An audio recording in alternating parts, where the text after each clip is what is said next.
Alright. I believe I am fully back. Yep, there we go.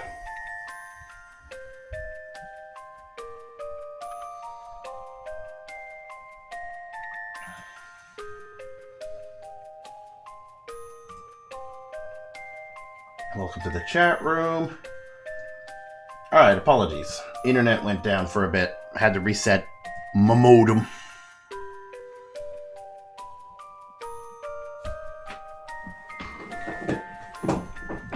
But it was fine. Gave me a chance to go use the washroom, have a snack, take a little bit of a break.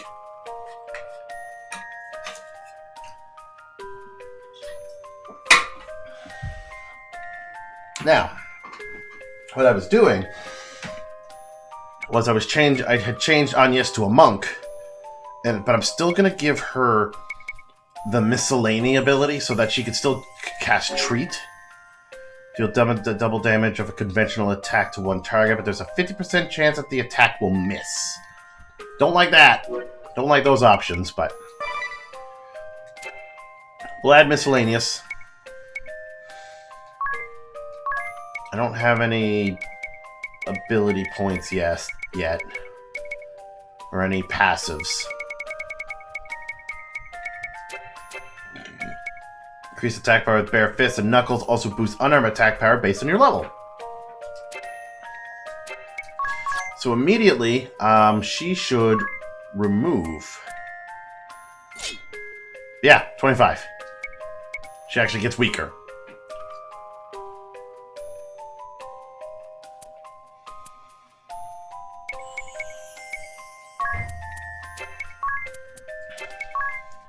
So she punches. She's a puncher now. Strength of 13, vitality of 12, intelligence of 7, agility of 12. It's that agility and physical attack that I'm looking for. Because she is going to be mostly a physical attacker, but she will have some spells later on.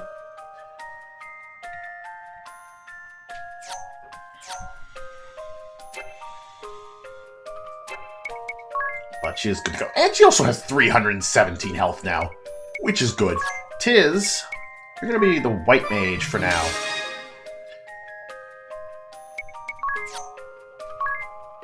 We'll also throw on miscellany for now.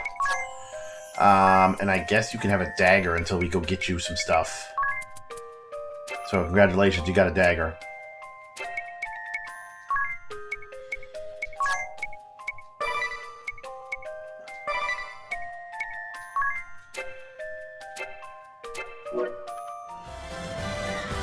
Off we go!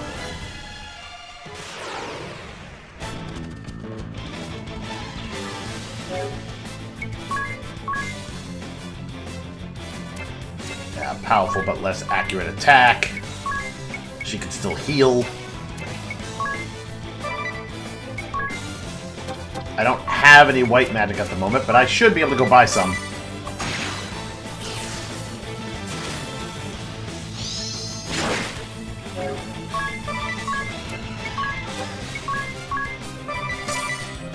Punch, punch.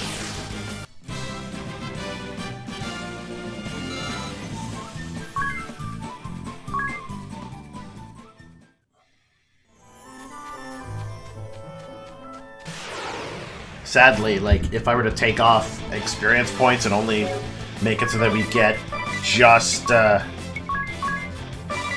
job points or money, it doesn't increase them. It's now saying I'm live again. Way to go.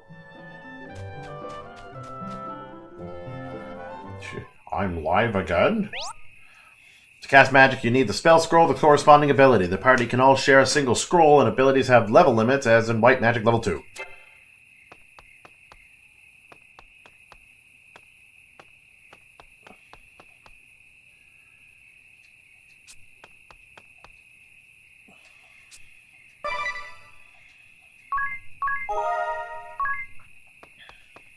Can I even buy anything at the moment, or is the shop closed at night? Oh no, I could buy. So we're going to need a cure, a poisoner, blinder will be good. You know what? Give them all to me. I am broke, but now I don't need to buy those spells ever again.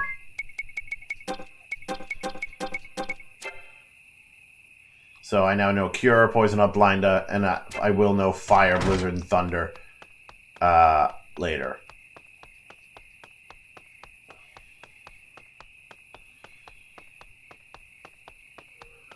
I should go and get some more money.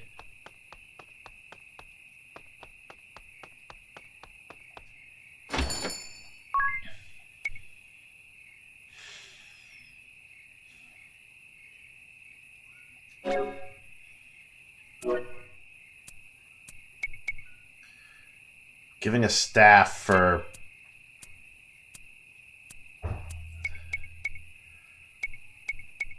Yeah. I'll need a Kempo Gi for Agnes.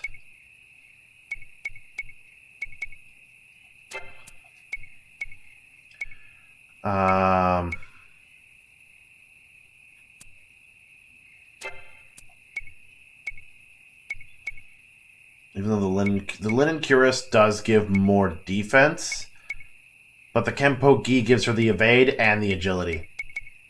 So that'll be helpful.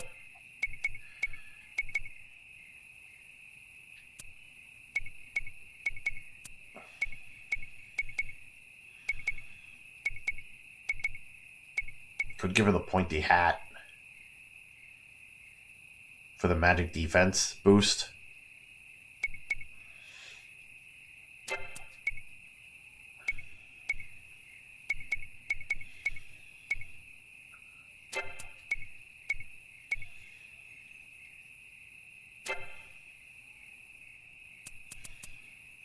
Right now, though, I'm going to buy a staff.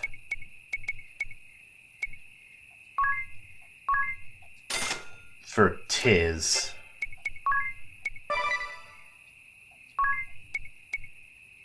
His aim goes down, but his attack and magic defense goes up.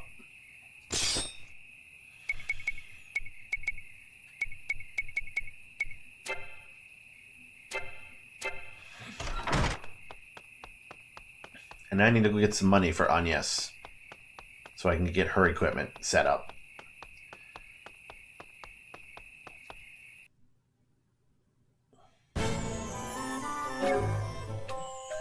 Which means we need to go to config. No. Difficulty. Let's not gain experience. We'll get money, we'll get job points. Encounter rate all the way up.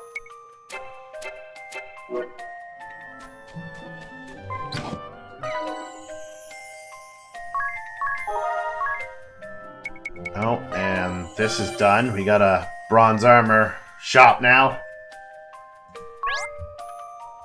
Build an item shop, a combat item shop, or a compound shop, and they'll reward you with periodic presents. Raise the building level, and the prizes get fancier, too.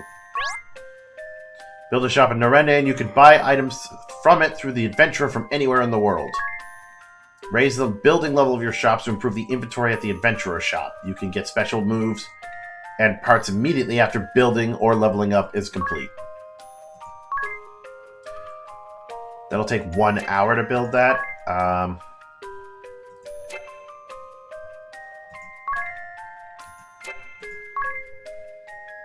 Tangled Woods will take 2 hours to clear out.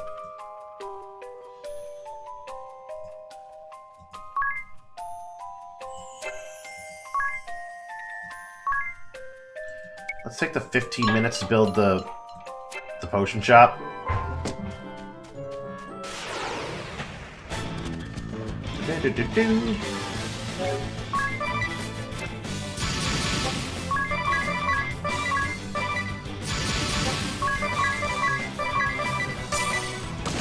Punch.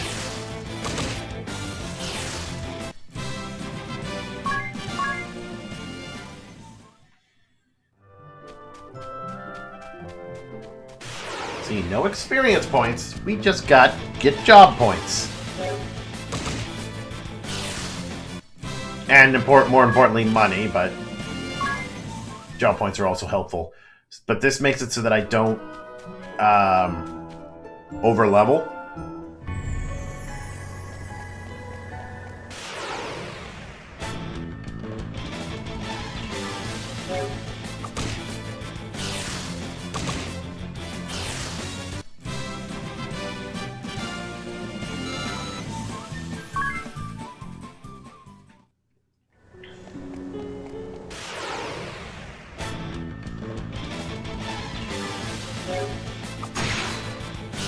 Yeah, quick and easy. Oh, she didn't actually kill him.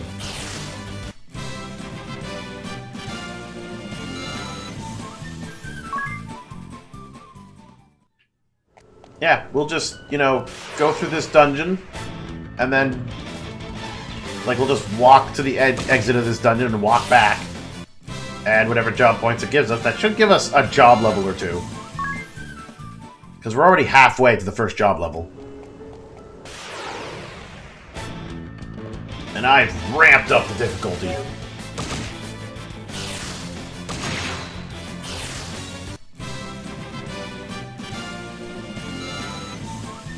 Or ramped up the encounter rate, not the difficulty. The encounter rate is all the way up.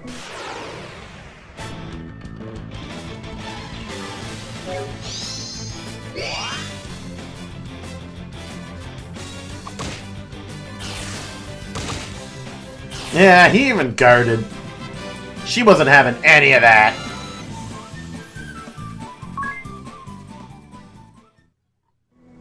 How we doing on money? 112.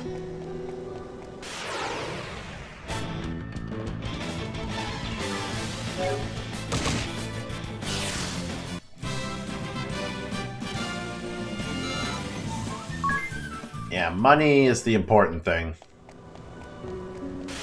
We'll be going through it a lot, because there's going to be a lot of stuff that I can purchase.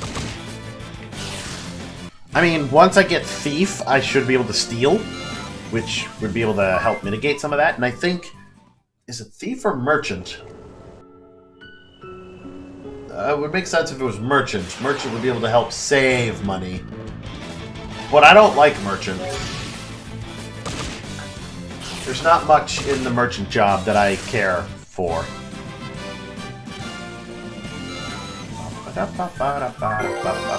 Anya's gained a job level. Learned Invigorate. Tiz gained a job level. Learn Magic Defense 10% up support ability.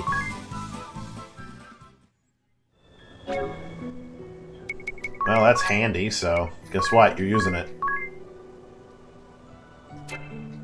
Magic Defense 10%, so does that... hang on. Magic Defense is 17.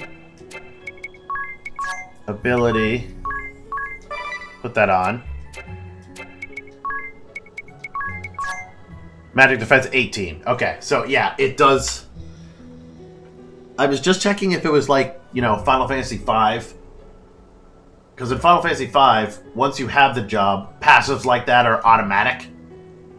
But in this case, not so much. You still got to equip them.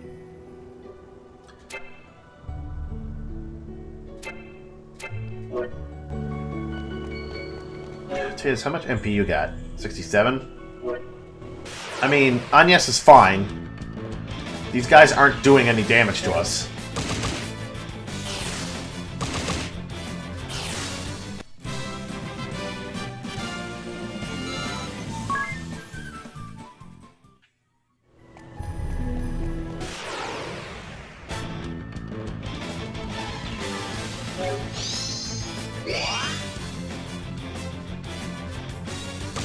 Punch, punch, punch!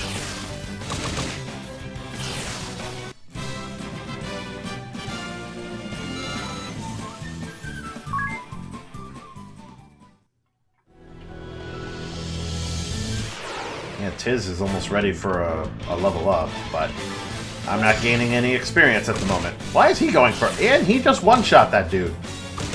Didn't think he could.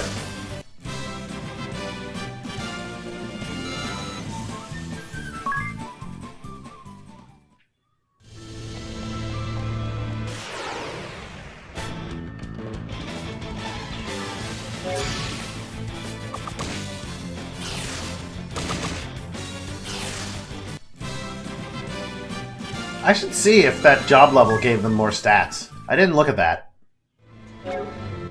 Agnes, are your stats higher from leveling up, from doing the job level? Your magic attack and magic defense went down. That's scary. MP's gone down.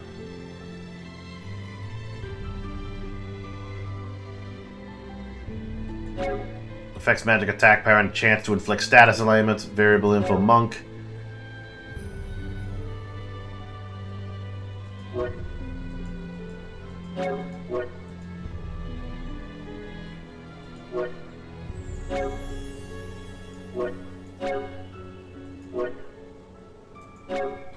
Affects physical attack, evasion, hit count, speed, and first rate strike, which is good for a monk. Dexterity affects physical attack accuracy and brave attack rate. Also, the more dexterity you have, the more... Int actually affects monk?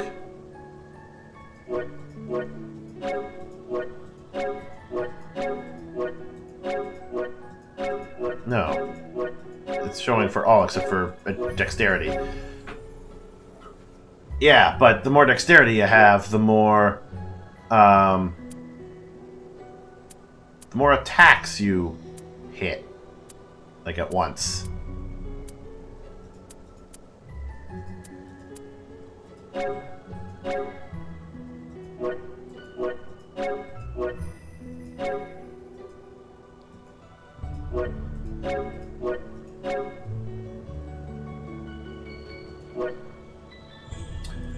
Oh. It's showing what is affecting that stat right now. I see. So, on agility, nothing is affecting that stat. So his agility is just his base agility right now. But with dexterity, because he's a white mage, he got lower dexterity. And because he's got the staff and is a white mage, his mind went up. Got it. Weird. Any other time I played, I never really clued into that.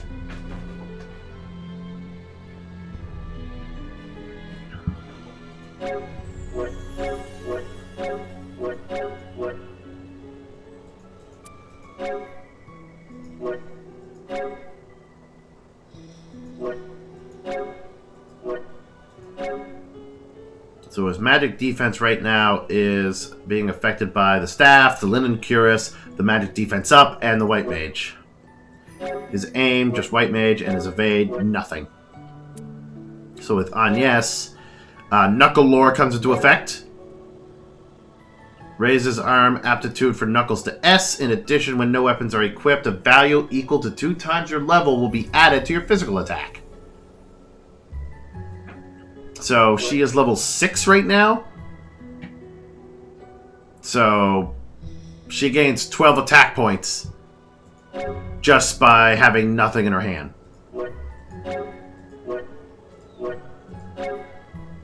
Hempen Tunic helps with that, but I guess Monk also helps with physical defense. It's her magic defense, though, got reduced because she's a monk. And same with magic attack. But her aim and evasion aren't affected at all until I give her those pieces of equipment. So Monk helps her agility, which is good because I want her to be a thief later, and having agility helps. Anything that could boost her agility helps. Apparently Dex does nothing, but I think Thief will boost Dex.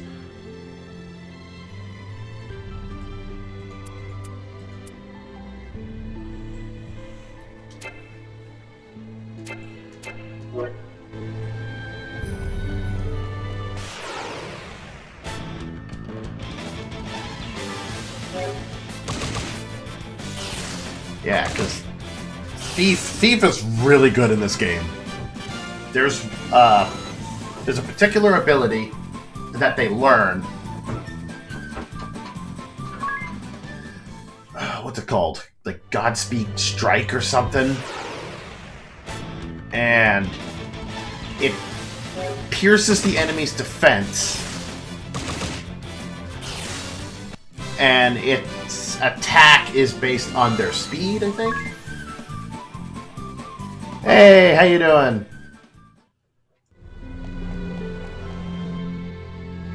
I think that's what it was.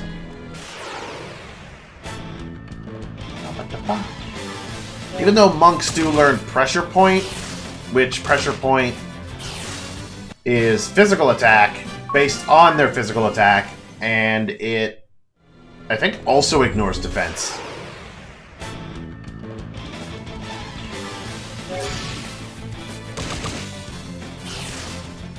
But if I could level her up as a monk, like monk thief kind of thing, then she's got 2 attacks that could basically strike at an opponent's weak point. How much for the 250?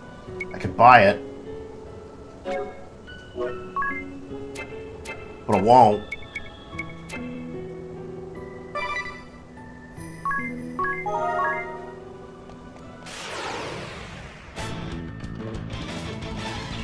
How am I doing? Good.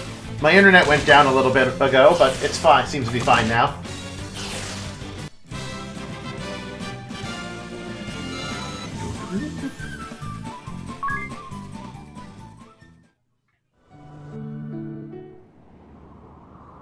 Is there anything over here? Because the last time I was able to go here, I wasn't allowed to actually search.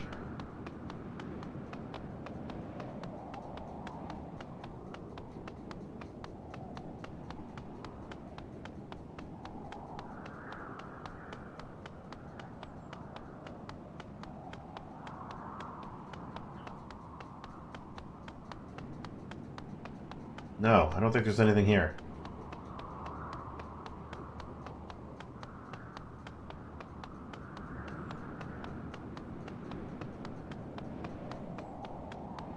Okay, oh well. The main goal to go back through here was to get some job points. Punch, punch, punch. Wait, you hitting 3 times? Oh, you are. Hell yeah.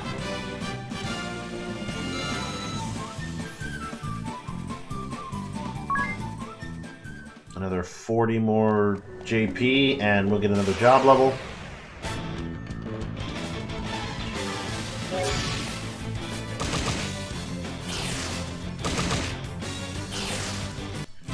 Agnes's monk outfit is cute. I like it.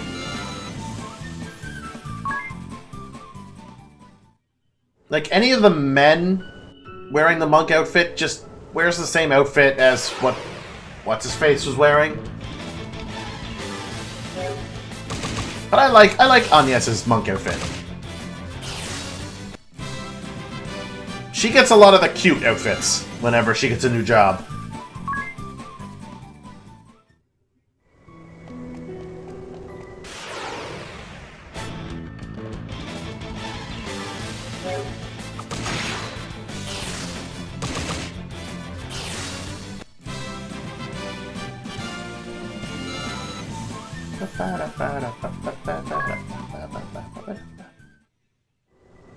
We'll see how this works out if I just get experience gain off, and I just get those job levels. See if that will help me out.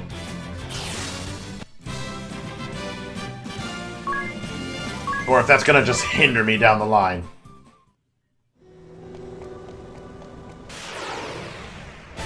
Because I think the last few times I've played, my main reason for not leveling up the jobs is because I didn't want to get too high a level, like main levels. And I didn't think to just turn off experience gain.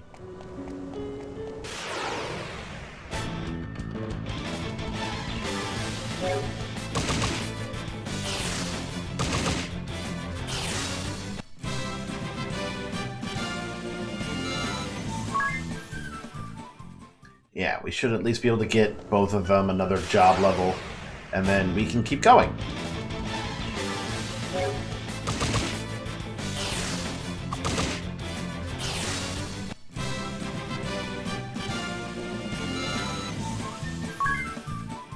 I need 20 more JP. And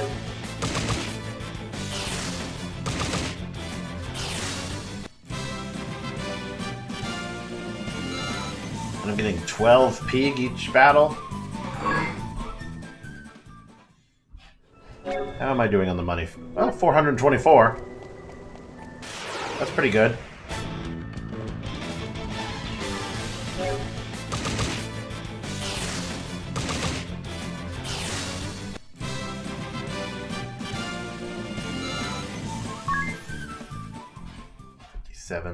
I didn't have to do this with the second game, though. I didn't have to remove the... But maybe the level up progression was better? I don't know. Oh, she missed!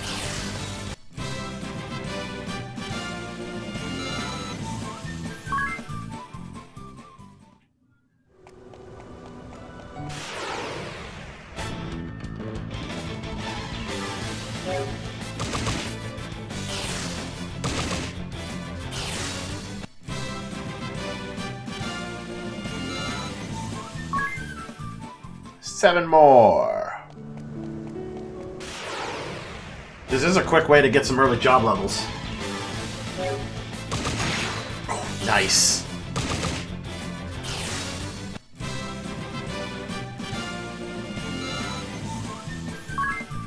I will probably never use Invigorate. Can I actually look at that?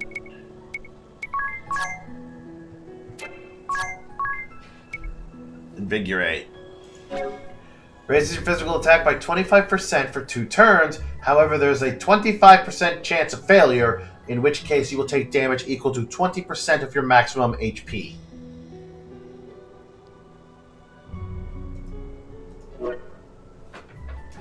Okay, it's not as bad as I thought. 25%? Knowing my luck, she'll fail every time.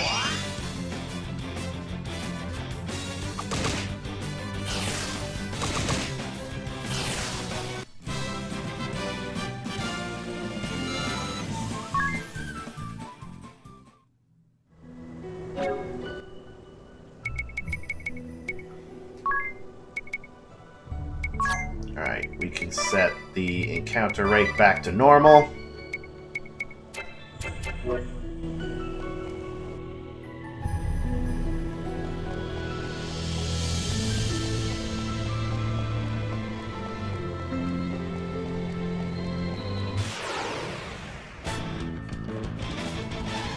This battle will get us the job levels we need.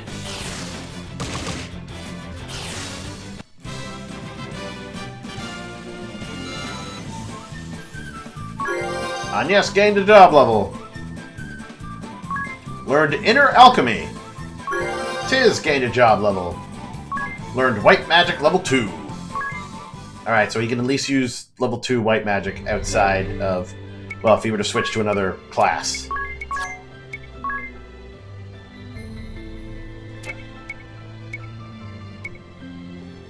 Automatically cures poison, blind, and silence after battle. Yeah.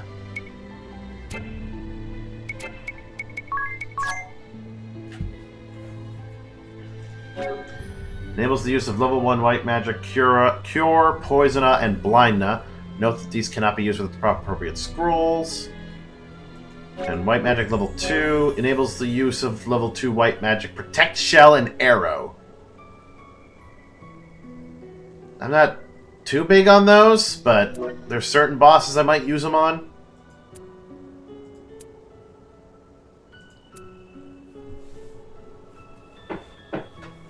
I can't remember what the maximum level is for white jobs.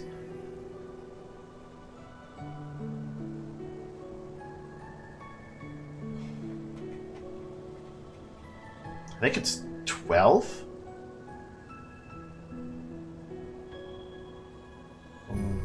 Maybe?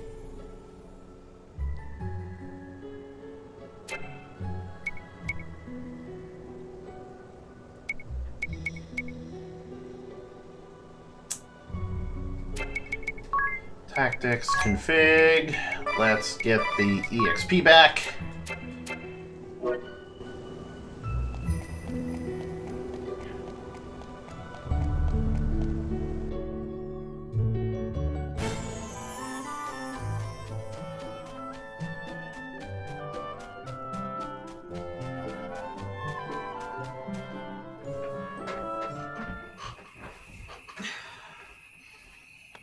So now we can actually get some experience points.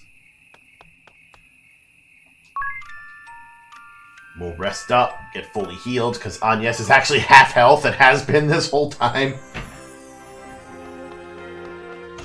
The power of a monk. Actually, is that building done? It is! Yay! Trader complete! So now I can buy some potions. I got this one villager, and that's all I'm going to have. So that's going to cost 1 hour and 30 minutes. That's going to cost 1 hour. Let's do the 1 hour and 30 minute one.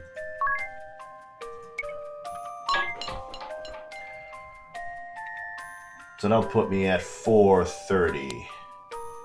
And then I don't know if I'll be able to finish the other one. We'll see.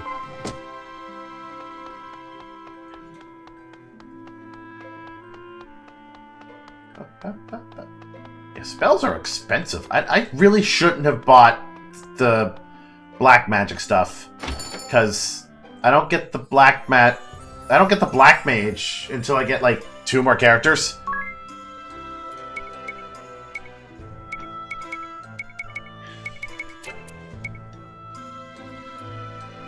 Tiz, you can... Is the staff considered one-handed? I don't think it is. You can wear the buckler. Is that going to affect you any? I don't think so. I'll buy one.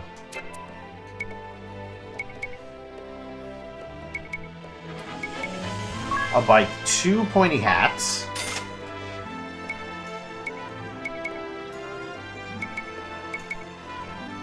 Because, yeah, Agnes will lose 1 point of defense because she can wear the bronze helmet, but I'd rather her have that magic defense. Plus, I can give her... Yeah, I'll give her the Kempo Gi, which will increase her evade and her agility. And I'll give her the Bronze Gauntlet for more defense. I'm more partial to giving the Bronze Bangle to Tiz, because his health kind of sucks right now. So, you get a pointy hat.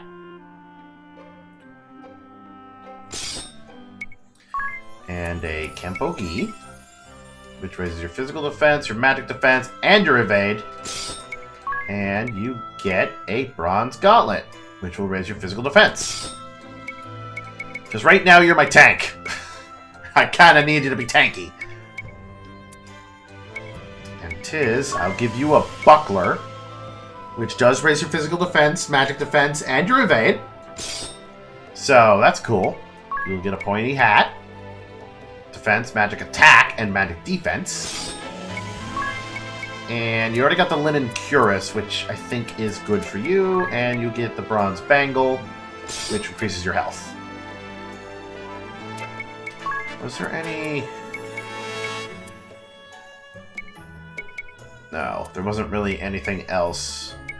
He's already wearing the linen cuirass, which is fine. Unless I wanted to give him more evade and agility. But I'd rather he have the defense.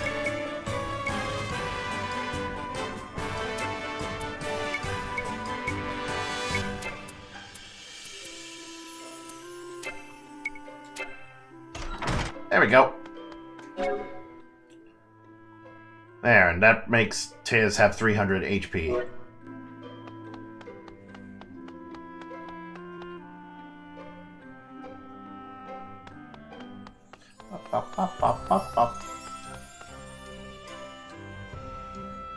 You chased off the Eternian ship? Yep, that easy. Amazing! Truly, the Vestal is a worker of miracles. And you as well, Tiz. Excellent work, lad. Has there been any word of where the ship is gone, Your Highness? What have you heard from your man, Owen? It seems the Sky Knights have returned to their hold, Your Majesty. The Lontano Villa. Lontano Villa. Then that's where we're headed. I'm afraid you'll not get there now. The bridge they shot out is still in ruins.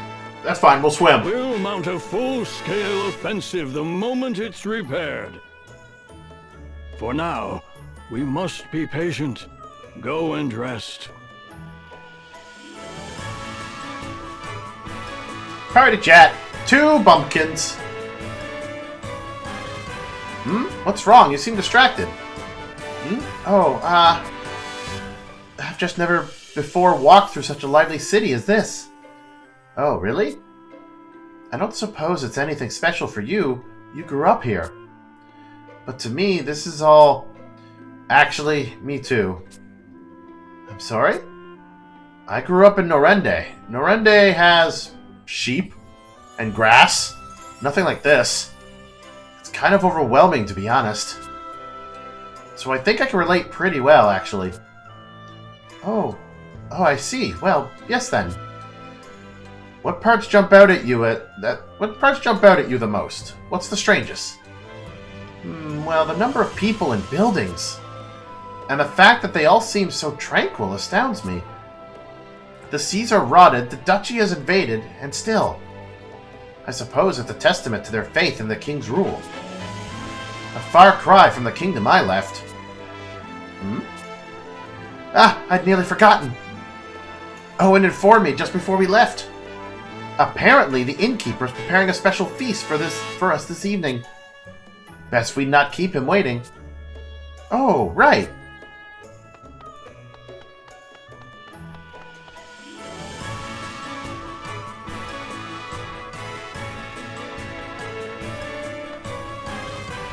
Full disclosure, I don't know if anyone had noticed by now, Agnes is my favorite character. 100%.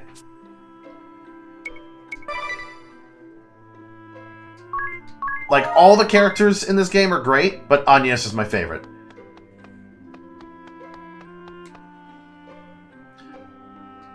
Still meeting the Florist Girl, okay.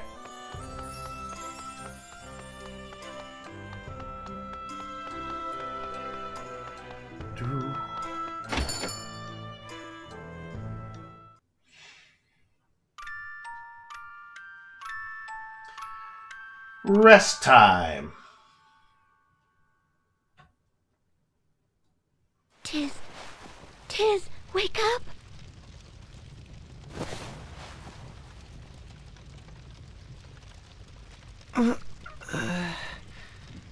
What's wrong? It's the middle of the night. Oh god, don't you just hate Wrong that? outside. Outside? Wait, is that... Fire? Fire. Give us the Vestal! We know she's here! And you'd best be quick. Fire spreads so easily. Ominous, sir. Is this really necessary? What? No. Yes, I won't be questioned. You're under my command now. You'll follow my orders. But sir! Burn! Burn! We can sift the Vestal's ashes out from the rest. Can you really? I mean, ashes are ashes. What are they doing? Looking for me. If I go, they'll stop this madness. You can't be serious, miss. You'd be marching to your own death.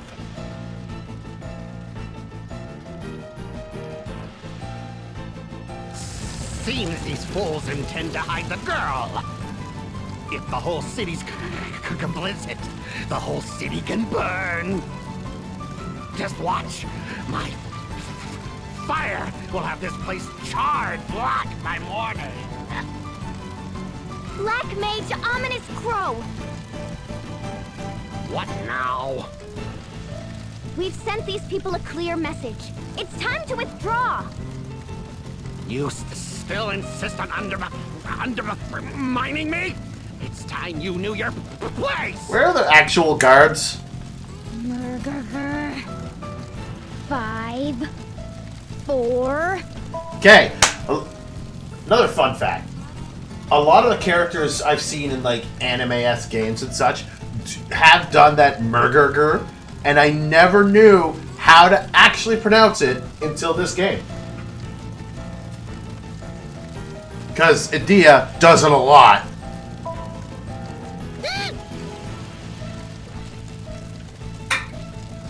Fine. Bully. Women always are.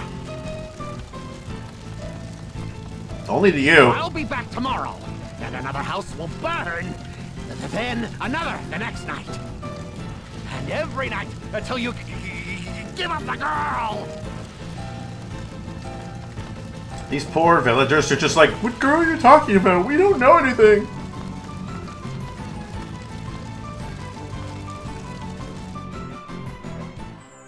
Thankfully, our only casualty was a house. An old one at that. The spellcaster was one of their officers. He's holed up in the ruins of Central Keep, north of the city. The hostilities will end once I step forward. There you go again, ready to martyr yourself. There are 2 of us now. That broadens our options. Might I interject? Ah, it's Mr. Amnesia. You were staying in the empty house that burned, weren't you? Mr. Amnesia, is that foreign? I mean, the boy has no memories. He just turned up in town a week ago. No clue who he was. I see you've suffered some light burns. Are you sure you should be up and walking about? I'm fine, though I thank you for your gracious concern. More to the point, you two are Tiz and Agnes, yes? But why? I don't recall giving you my name, sir. It was written in this journal. The only thing I had on me when I was found, apparently. Full of strange things, this book. Like word of your aims to plug up that great sinkhole. What?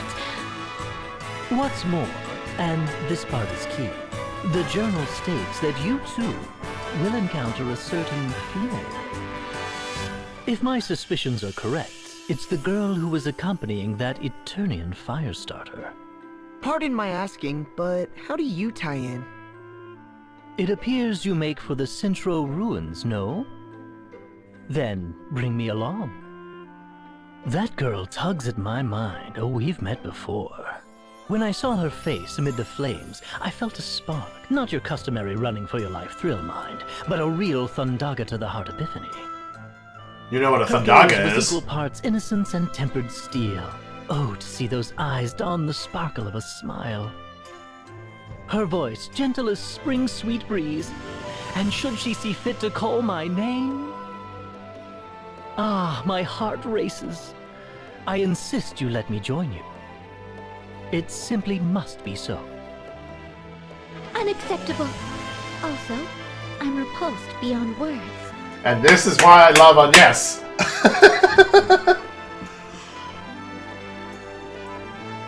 She is so innocent. What? Why? This is an upstanding gentleman's heartfelt plea. I'll not slow you down. I cannot trust a man such as yourself. My answer is no, sir. Still, in a fight, 3 people are better than 2. His personality leaves a bit to be desired, but I'll vouch for the man's skill. He once helped us hunt down a wild boar. If you're certain he'll not pose a problem, Tiz. Lovely. Do you remember your name? They call me Ringabel. It's a pleasure. My Lady Vestal, from this day hence, I shall be your sword. No, thank you. I hope this was a good idea. Oh, God. I will be your sword. Nope. Ringabel joined the party. The only clue Ringabel has to his lost memories is a strange journal inscribed only with the letter D. We can now look at the journal. According to Ringabel's pages hold the future. Perhaps you'll find some hints to your adventure. Other pages hold notes Ringabel himself made along his journey. A man of mysteries. Tiz, might I have a word? Sure, what's on your mind? That Ring-a-Bell fellow, I'm just not... Are we truly certain? True, he doesn't seem like the most dependable guy. Nice enough, though. That isn't my point. He knew our names, Tiz, before we'd ever spoken. Right, he said they were in that book of his or some such. Our names alone is troubling enough. But he knew I was the Vestal as well. What? Now that you mention it, he knew we were out to seal that chasm, too. I'd noticed him mumbling strange things in the streets ever since I arrived. Not so strange as to give Milady offense, I hope. Eep! Mr. Ring-a-Bell, please, no need for formalities. Would you tell us how you knew Agnes was the Vestal of Wind? Oh, that. All written in this journal, my good man. Simple as that. And would you mind if I had a look at this journal? By all means, turn it over and shake it if you like. See what falls out. And what is your tie to the girl traveling with that pyromancer? I'm to save her, apparently. Don't ask me how or why, I just know. Save her? You realize our errand at the central ruins is to put an end to the Firestarter's threat, yes? Quite, and I understand the girl may have something to say about it. In any case, I'm confident I won't be a burden. And I certainly have no intent of stopping you, if that's a concern. Why don't you hold on to the journal for now? Investigate it to your satisfaction. And once satisfied, I hope you'll choose to place your trust in me. Well, I suppose we'll see.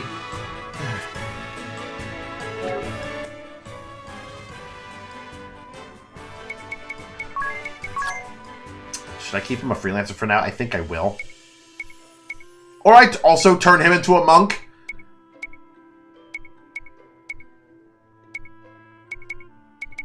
Or I make him a second white mage.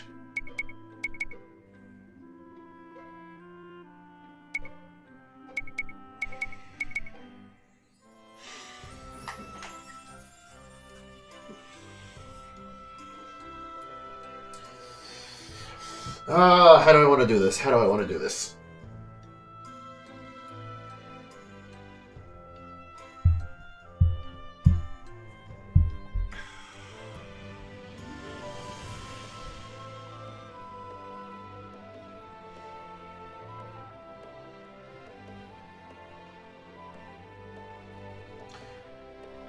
Because once we go to the keep and fight the boss there, we get the Black Mage job. Because Ominous Crow, the guy who stuttered and caused the fire, is a Black Mage. Idia even said so. Called him by his job and by his full name. And I think I want to make Ring-a-Bell the Black Mage. So I could make him a White Mage for now. And that gives me 2 healers. And then just make Agnes just a powerhouse. Or I just keep him a freelancer for now. You know what? For now, keep him a freelancer. And then he can learn, like, treat and such. What do you have on? You have a spear? I mean, that's fine. You have leather armor? That's also fine, I guess. Yeah, you can keep that for now. For now, I suppose. You're at level 5.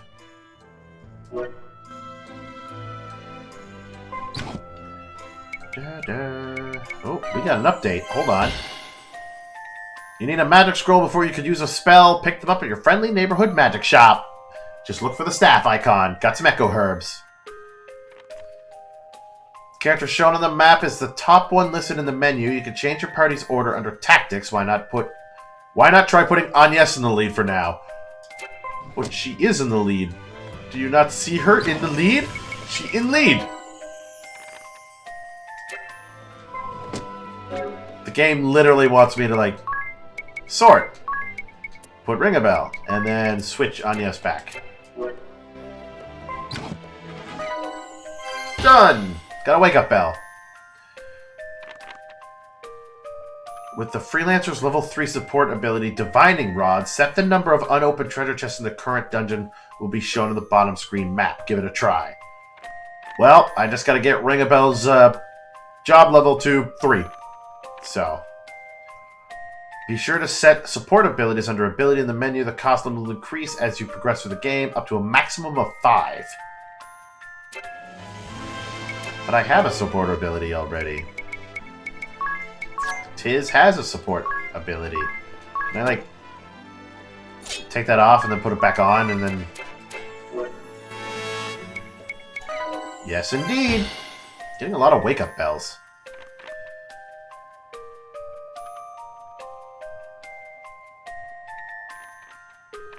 Set job commands. Just changing jobs. Don't forget to head to ability in the menu and set your job command. You can touch the bottom screen to read more information about each ability as well.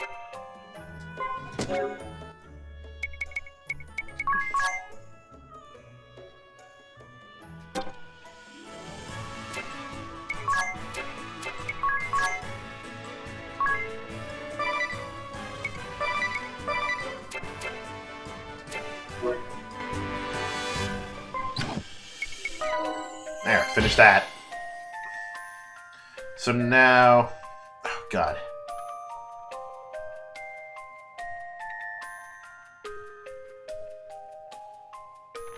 I can't do net friend advice. That's out of the question. But I could go douse for treasure, which I need a freelancer level 3. Some dungeons hold hidden passages that won't show up on your map. They're hidden. They're hidden, after all. One such passage lurks in ruins of Central Keep, 3rd floor. Hunt it down and grab the treasure chest that lies beyond it. Okay. So, I gotta go to Central Keep and find that treasure. But we got books. We can see all party chats.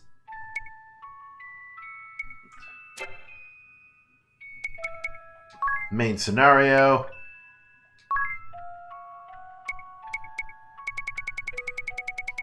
These are the event viewers.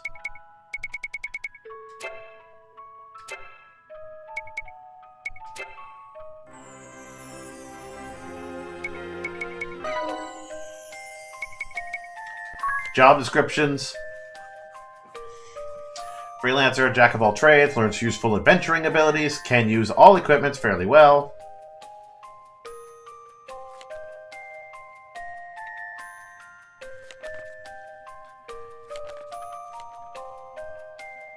Yeah, we only got the 3 right now, and there's a total of 24. 24 jobs. A lot of jobs.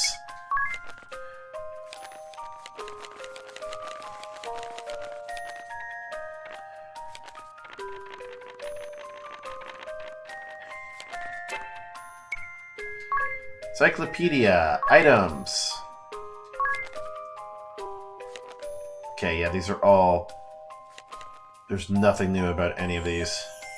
Ether. A tonic made by dissolving Windrake Wing?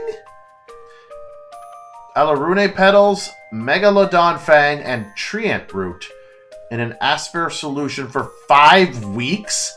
Then extracting the clear fluid that accumulates at the top? Holy. Ethers are probably expensive. Because, like, it takes 5 weeks to make one.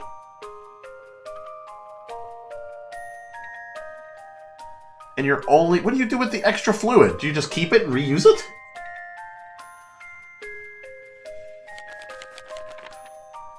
At the bottom of these leaves is... Oh yeah, I already did about... the antidote. Echo herbs. In herbal medicine used with minimal preparation, the leaves are ground up and swallowed to cure throat ailments. Relieves the target of silence.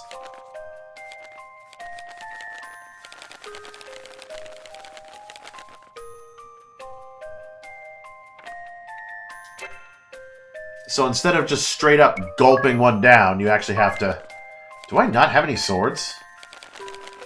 No, I haven't gotten a single sword yet. Or axes. I got the spear, though. Spear, a simple weapon consisting of a sharp metal point at the end of a long shaft. Spears and other pole arms like them add a power modifier when attacking multiple foes at once.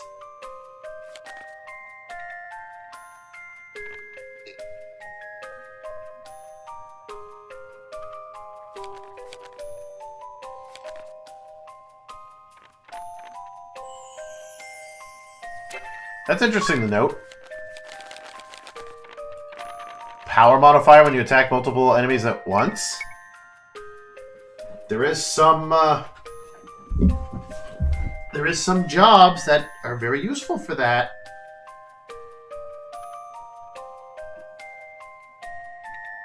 I know there's one job that's basically the Dragoon in this game. That has a lot of AoEs. A staff made from a branch imbued with spirit power. It raises mind and boosts the user's magic attack and healing magic.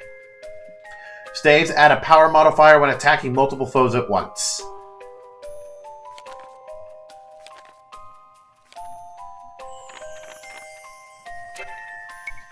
Dagger. I already looked at the dagger. Got bows, katana, some knuckles. There's 12 bows in the game, 16 swords, 15 daggers. Buckler, a small simple shield used in melee combat, is commonly made from wood or leather and has an iron handguard at the center. In addition to blocking blows, it could be thrust out at an opponent. 13 shields. Pointy hat. Pointy hat made of felt. Its rabbit fur trim provides warmth, but its brimless design leaves something to be desired on rainy days.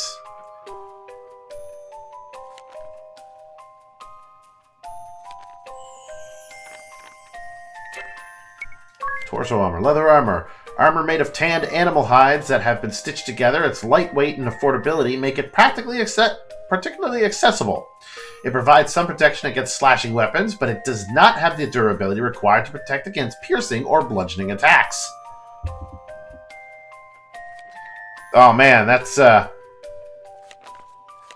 very like old school D&D-esque, like Baldur's Gate old school. Hempen tunic, thick garb made from hemp fibers. It is tough and features good breathability, but it does not hold up very well in melee combat.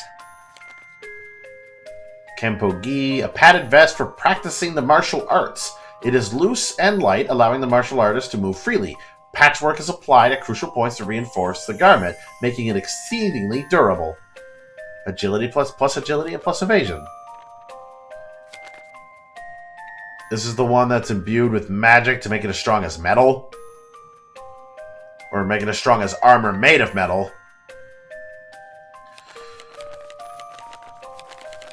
Tiz is going to be wearing that for a little bit. Bronze gauntlets, a piece of bronze armor for protecting the back of the hand all the way up to the upper arm. It is heavy and renders the wrist nearly immobile. And yet, I've got Agnes wearing it. You know, good for a monk, right? Wait, does it actually do anything? But no, it doesn't affect at all. The only thing it does is raise your physical defense. So it's good. It's all good. A crude bangle made of bronze and carved with images of mythological creatures. Its incredible weight makes it a weapon of considerable power simply by swinging it around. And yet, it just raises HP.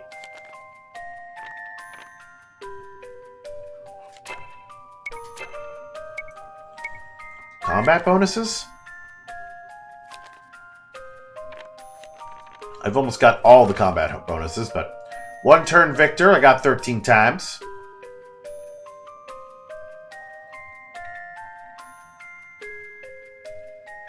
Defeat all enemies on the first turn. Bonus, earn a little more experience. One turn ace. Satisfy the condition for one turn victor at least five battles in a row. Satisfy the condition for one turn victor at least 10 battles in a row. Oh yeah, I was doing that because I was grinding, getting the job levels. Right.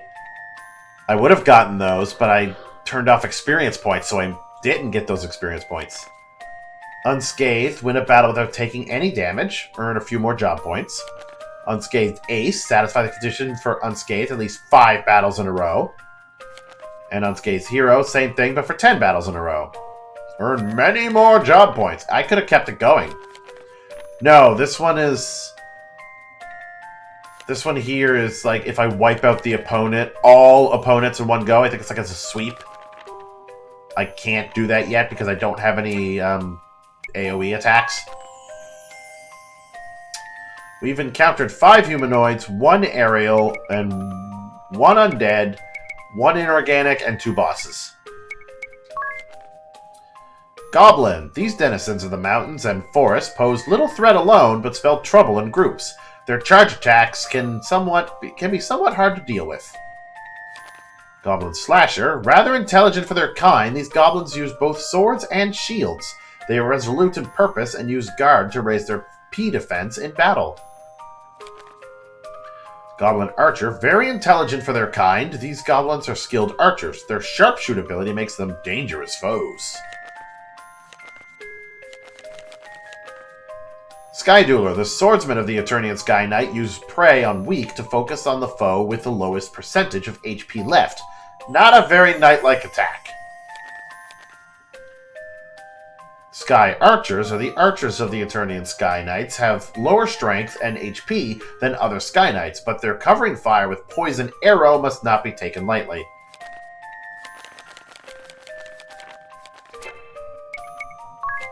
And I found a great bat, a giant razor-fanged bat that uses Bloodthirst to damage foes and recover its own HP. There's not many aerial monsters, there's only 5 or 6.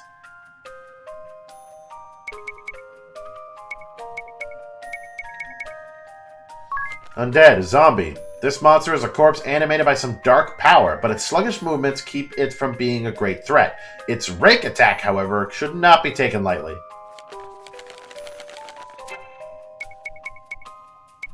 Inorganic. Slime. A strange gelatinous creature that is not much of a threat itself, but its acid attack is dangerous because it lowers P defense. Eek. And then the 2 bosses, Barris and Holly.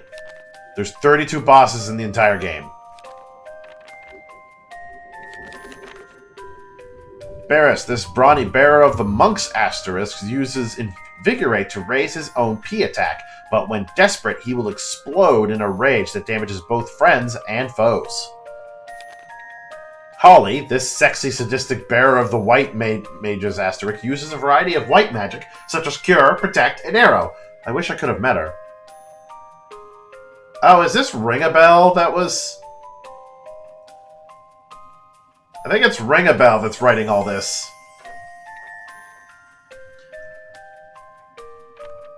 Wait, that doesn't make any sense. How many jobs did I say there were? 24? So the fact that there's 32 bosses, 24 of them are going to be the ones that hold the asterisks. That makes sense. 24... 1, 2, 3, 4, 5, 6, 7, 8. So there's 8 more bosses that are not asterisk users.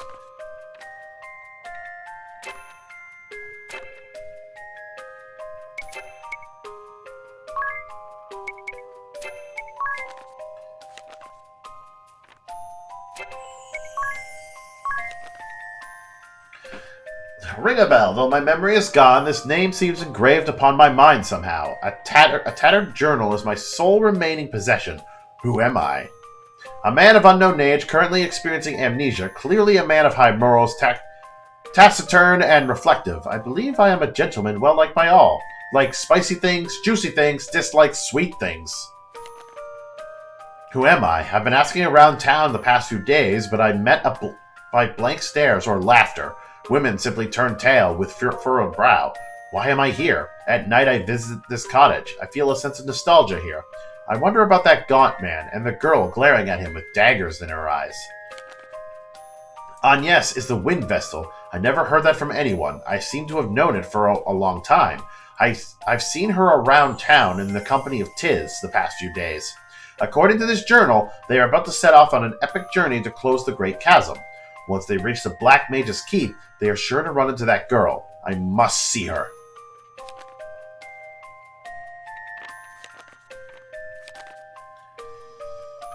Tiz, the Miracle, a young man and sole survival of the Great Chasm. After waking, he had a fateful encounter with the wind vestal Agnes.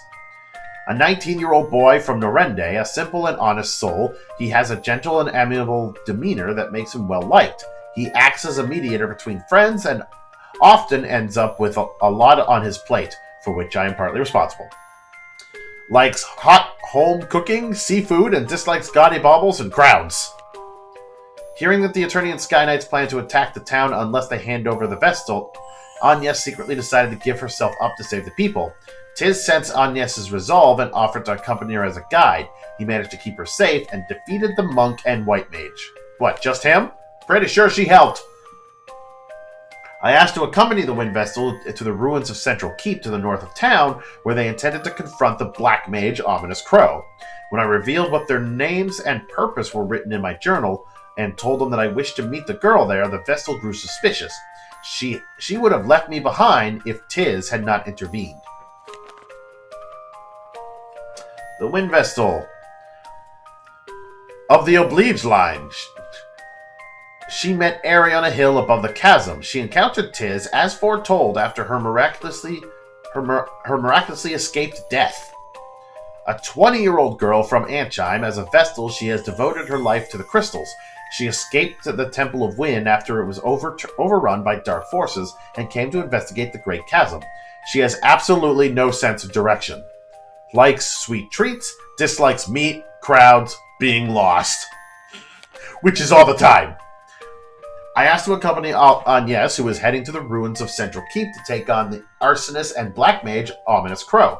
She grew wary when I spoke of knowing her mission to close the chasm. Her suspicions only increased when I said I wished to meet the girl serving under the Black Mage. She glared at me as if I had just confessed to some heinous crime. Aerie, a tiny Christ fairy who came to guide the Vestal in the crystal's hour of need. She said a miracle would appear before Agnes at the chasm. A female of unknown age, the self-proclaimed Christ fairy seems to know much about the crystals and the path the Vestal should take. With regard to anything else, however, she tends to act like a precocious, fussy crybaby. Likes crystals and Agnes, dislikes children, and ring a bell.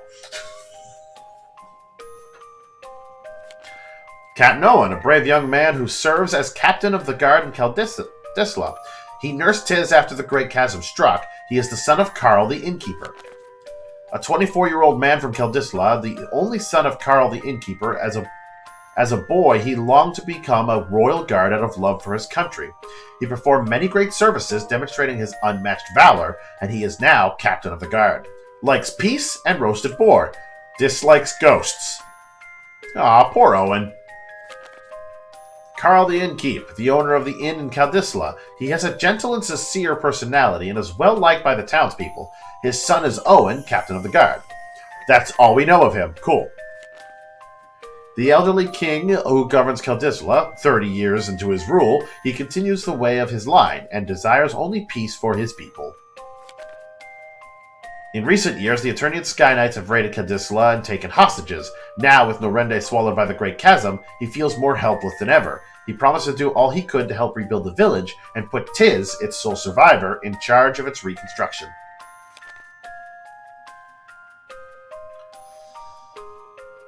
Barris the Monk, an airship pilot who perished at the Southwest Lake after attacking Agnes from his airship. He traveled with the white mage Holly White. Wait, we straight up killed them?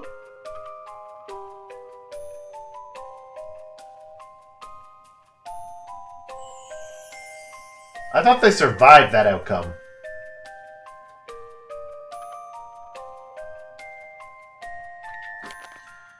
A 24-year-old man of unknown origin, his name is Barris Lur, and he carries the Monk Asterisk. A typical brawler, he is rude and violent. He hates it when people call him Bear Wrestler.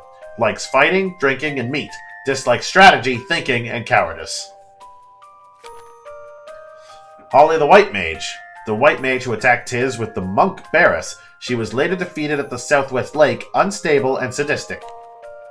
A 26-year-old woman from Eternia, her name is Holly White. She is a keeper of the White Mage Asterisk. Though a healer of great skill, she is sadistic to the core. Hedonistic and capricious. Hedonistic and capricious. I thought there was an N in there for some reason. She has a wanton personality. Likes glamour, tough guys, wine, dislikes pessimists, brats, and innocents. Oh, so she just has a real hate-on for Agnes. But there it is. She likes tough guys. And you can't get any more tough than Barris. But he likes fighting, drinking, and meat. Wait, she likes wine? Oh, there's their connection.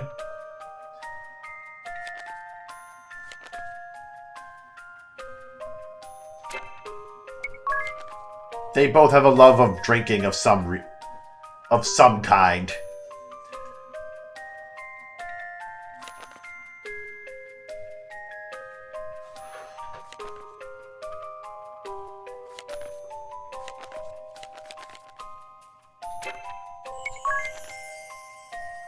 Crystals, crystal orthodoxy, Vestals, Duchy of Eternia, anti-crystalism, asterisks. These are cool. Semi-precious stones obtained after defeating the monk Barris Lura and white mage Holly White. Possessing a particular stone will confer the stone's job on the bearer.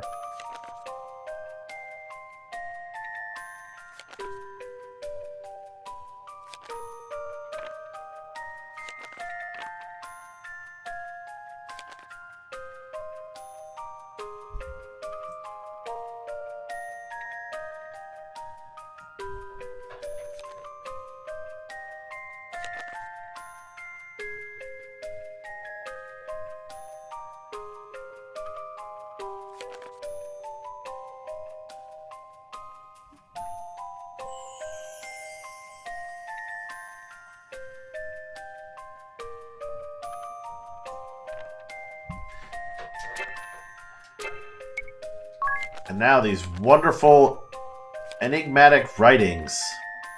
9:20. The steel airlock door creaked shut behind me.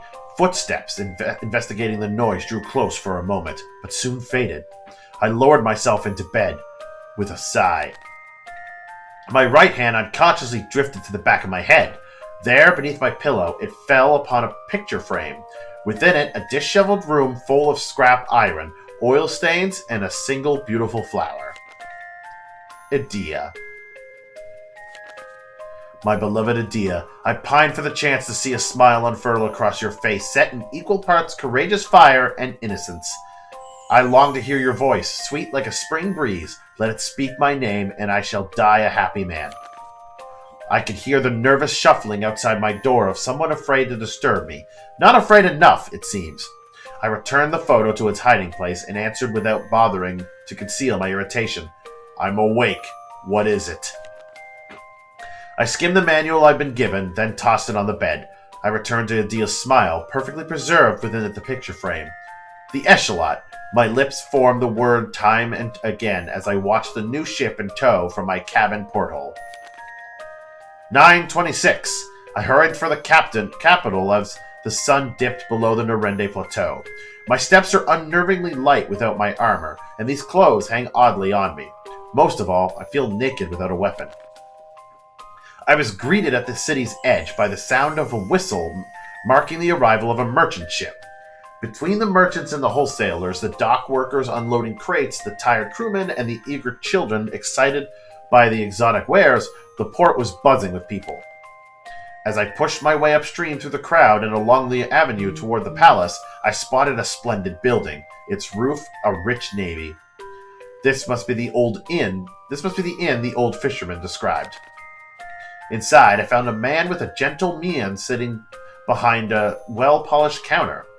I asked after any vacancies, but he replied with a chagrined, "Sorry, we're full up tonight." It feels quiet for a full inn, but I don't suppose I could blame him. A walk-in customer at this hour, clearly not a local, no one to vouch for me. Any respectable innkeeper would offer some version of the same excuse. When I inquired after a place to eat, he said down by the port there should be a cheap pub catering to sailors that's open until mid-morning. Lovely. Back down I go. At the hill's bottom, I ate my fill at a food cart aimed at drunken sailors. Now it's back up to the inn. I refuse to spend the night kept awake by Kerosene seamen. I let myself into the empty house next door to the inn. I'll just have to sleep lightly. 9:27. I was awakened by the sound of sword practice, shouts of exertion, and the pleasant smell of toast. One of the king's guard, perhaps, looks about my age and reasonably skilled. I lay in my makeshift bed, lazily counting his swings. "Hurry up, Owen, you'll be late." Upon hearing the innkeeper's words, the youth replied and made his way down from the misty hilltop and into the inn. The scent of breakfast coming from next door had me drooling. One bite of my rock-hard bread brought me back to reality. The bacon burnt coal black, and the murky, bitter coffee made me wish it hadn't. I suppose I could expect no more from a shabby stand in the port. After choking down my fill, I climbed the hill toward the palace. I'm not reading the whole thing, as you can probably see. There is 128 pages. I'm basically just reading up to the point where we are. Supplied by a series of lush waterways, Caldistula was once a formidable city fortress. These days, it hooked Central Avenue is lined with a magic shop, general store, armory, and other businesses. A large gate stands as a vestige of that era, though now it serves mostly as a site for the town bulletin board. This year's boar hunt is set to begin once the final slot is filled. Weapons provided by the hunting committee. A boar hunt, huh? A boar hunt? With the duchy attacking? I was speechless. As I made to leave, I felt someone grasp my shoulder. "This fellow says he'll join the hunt. We ride today." I turned, shocked and irritation laid bare, only to find Owen, the young man I had seen practicing in the fog that morning. My initial protests were drowned in a rising cheer, and as the smith handed me a broadsword and buckler, I dumbly accepted. Potions from the town chemist followed. Between their expectant smiles and Owen's grin, I found myself unable to say no. On the road, I was told a litany of facts I cared nothing about. The search for food to fatten up before hibernating apparently drives the giant boars to local farms, where they raid crops and injure workers. As a result, the city gathers volunteers each year to hunt them. As captain of the guard, I discover, responsibility for overseeing the hunt falls upon Owen. The armorer was slated to participate, but a leg injury has him on crutches. Owen says he was searching for a replacement when he found a promising candidate during his morning practice. Lucky him. We walked a full, tiring day stalking our prey. First the trader gave out, then chatter dried up between the two young castle guards. Sunset found us upriver from the city. At the entrance to the Norende Canyon, just as we decided to make camp, a rustling came from the thickets behind us. Whoops, wrong button. Ba ba ba ba ba ba ba.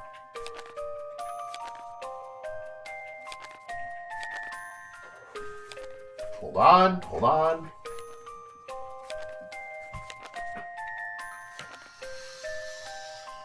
Yep, it gets behind us. The boar that leapt out was indeed a giant, a vicious, one-tusked monster that had survived the last year's hunt. In a flash, it gored one of the guards, then the other, leaving only Owen, me, and the trader. The boar stamped the ground, preparing to charge the old man, now paralyzed with fear. I expect we'd all given up hope for the kindly old merchant when the beast suddenly changed course. With only seconds to react, Owen landed a mighty blow, felling the monster in a single strike. I set about treating the young guard's injuries. The trader, clearly still worked up, narrated Owen's victory to the two boys. With every reverent word, I felt as though I was being derided as useless. The others took to sleep, while I sat watch to keep the fire going. Owen rose and came to sit beside me. Thanks for before. I kept silent, but he pressed on. Ah, look at him. How is that a giant? Well, that is... He said it was a giant boar, unless he's a giant man. The boar only changed targets because you circled behind me and channeled your energy at it. It's thanks to you we're not carting home a corpse. He sat waiting, apparently bent on receiving a response. His grin is infectious. I took the surest course of action, I replied as I held aloft my broadsword. I had my doubts this blade was up to the task. The weapon's edge was chipped in places, its length bent. With a gentle shake, the pommel gave an unsettling rattle. Owen burst into laughter at the noise. Apparently my response passed muster. He continued, his grin never flagging. Starting tomorrow, you'll stay at my place. I'll give word to my father to open a room for you. I was dragged on this hunt, but if it earns me a real breakfast, it's a bargain I'll gladly take. 9:28. The innkeeper's voice and the smell of coffee being laid on the table roused me from my thoughts. You're from Antchime, eh? You'll be wanting extra sugar then. Politely declining, I took a sip. Quality beans roasted to perfection. Exquisite. After the hunt, we carried the wounded back to town. We tied the boar to a high tree branch. Owen said the townspeople would come for it later.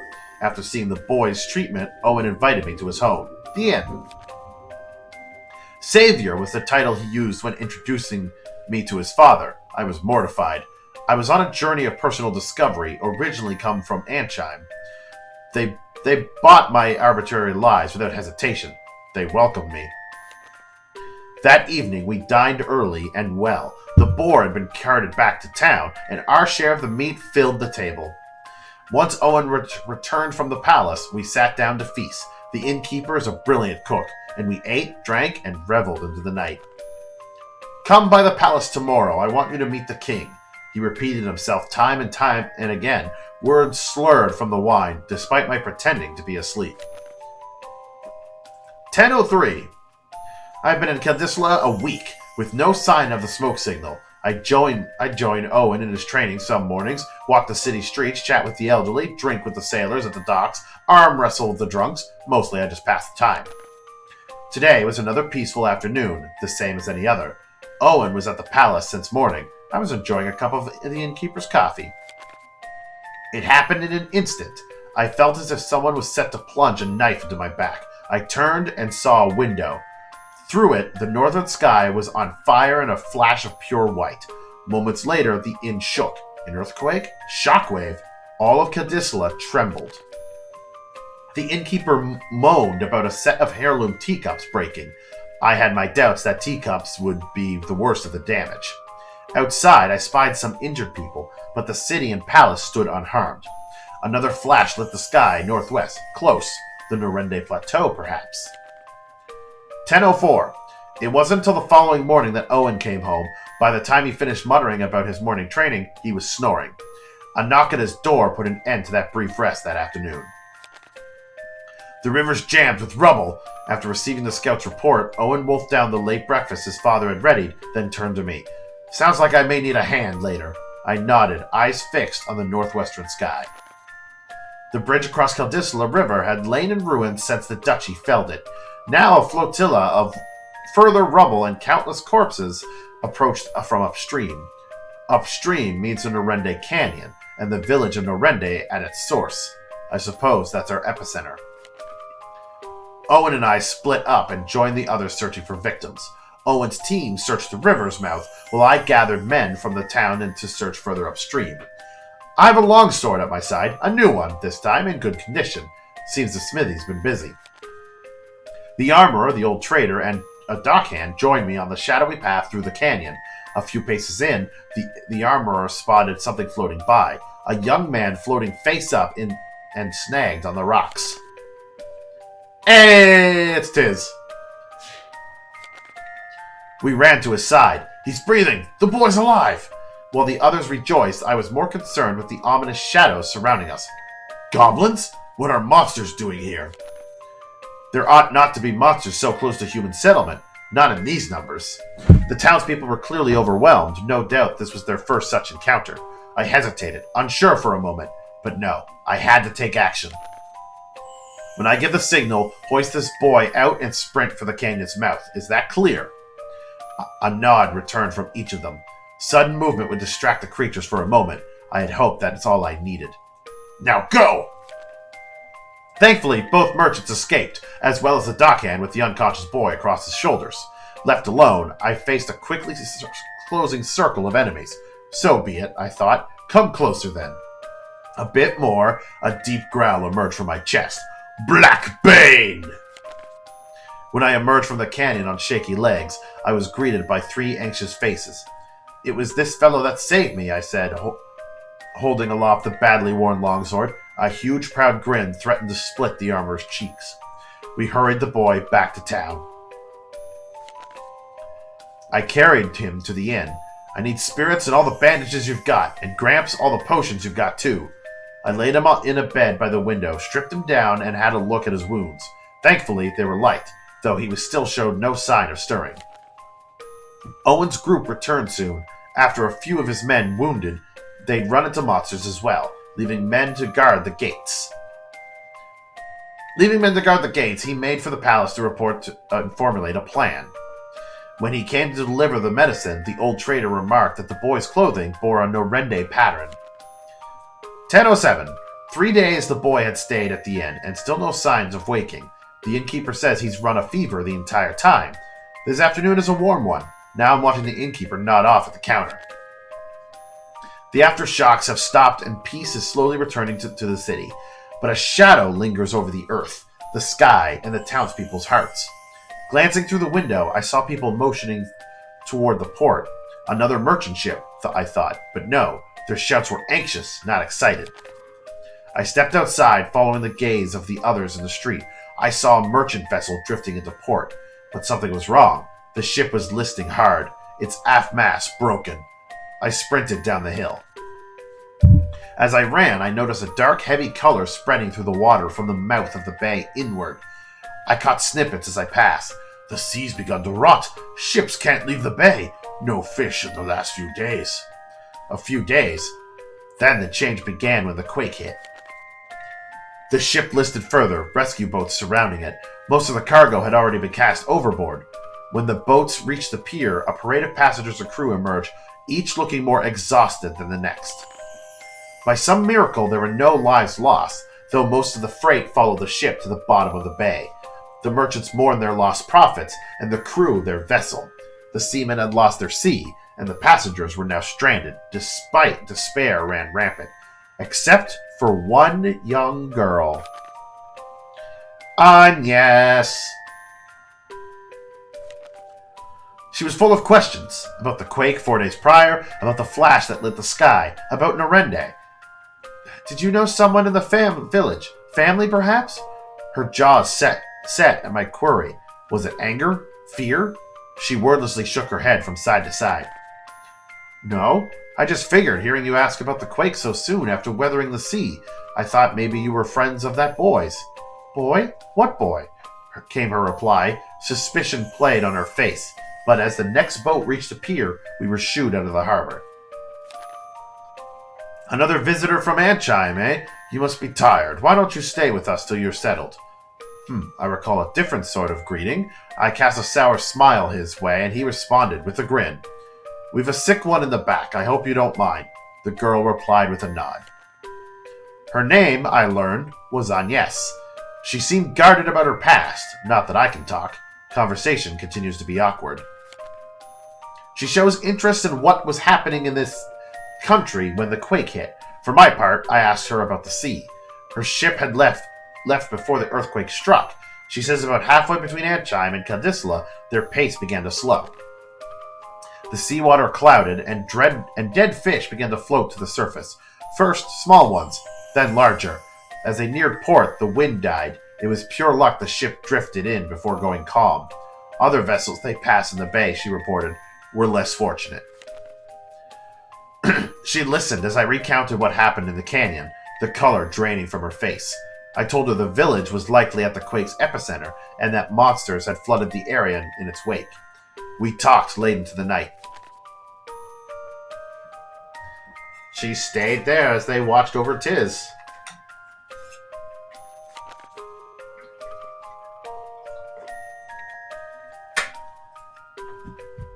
An urgent wire, 10:25. An urgent wire from Kadisla came during the night. Sky Knights routed. The Vestal and crew commandeered the SK ship with Adia in tow.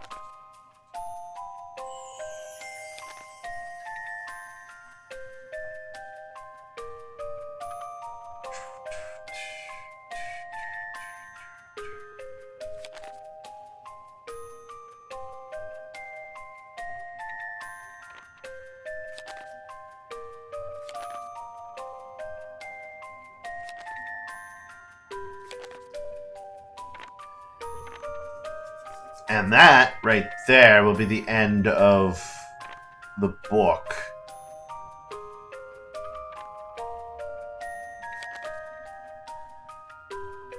So, yeah. Not exactly how it happened, but...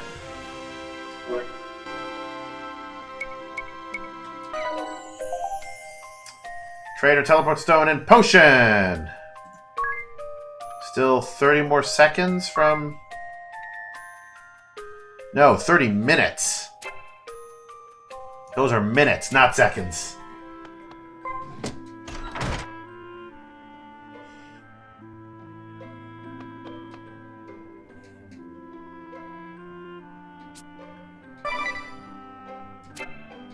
No, I wanted to actually save.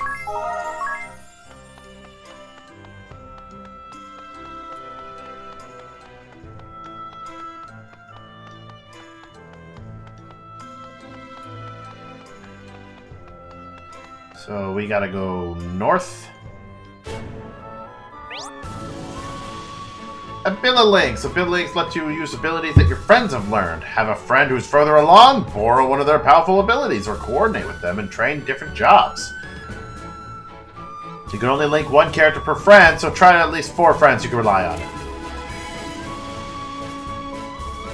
I think there's a little like excerpt when you're like starting the game where it's just like, get your friends involved and you can play. It's like, don't have any nearby friends that play the game? Well, you can play with far away friends. Then it's like, don't have any far away friends? Oof.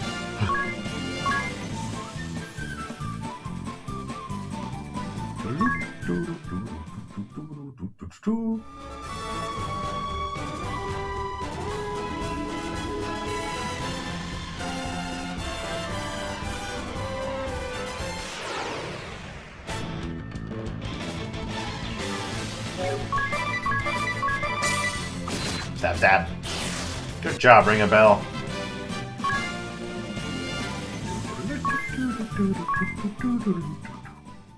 Tiz is gonna get a level up sooner than anyone else, but...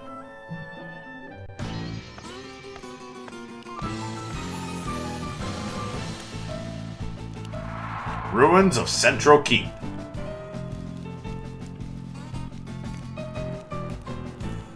Do you mean to put the city to flames again, Black Mage? I'll say it now. Your methods are wrong. Wrong? Wrong? I don't recall asking your opinion on the matter. First Holly, and now Yo. Why are women also condescending? Shut up and take orders!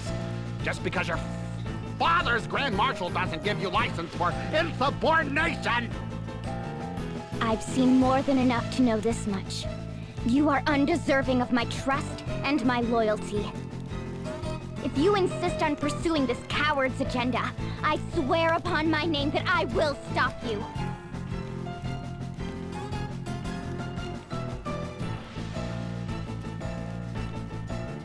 Her voice. I heard her voice. So this is what an angel sounds like.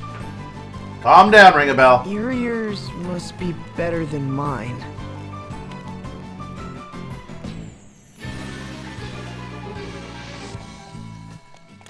So I can't really go in there. Do I still have the... No, Capture Rate is normal. Okay.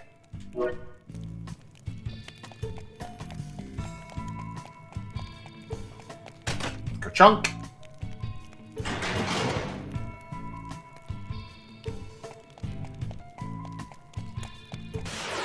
I don't think that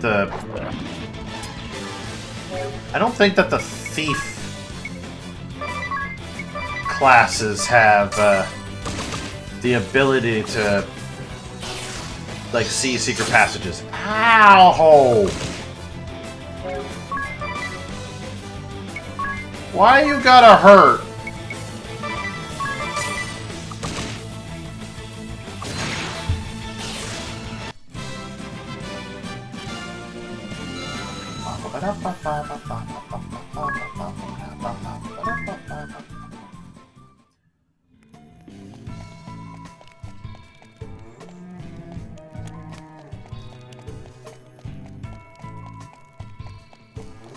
Pretty sure I can't open this door over here at all.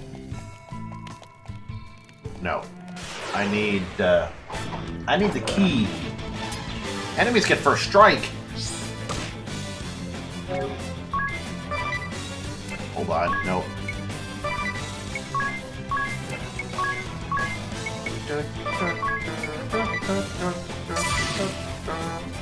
Punch. Stab, stab.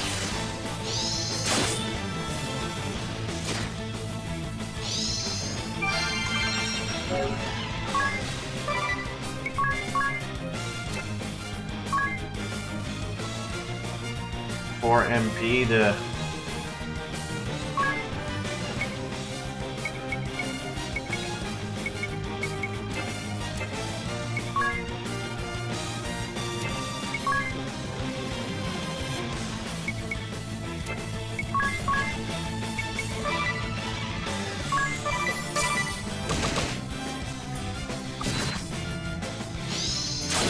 Ow!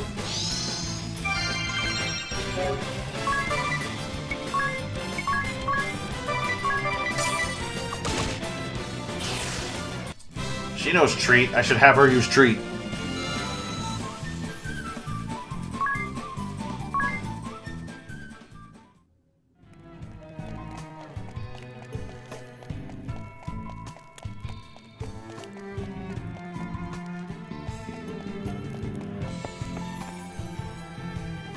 I also like the music for the dungeons.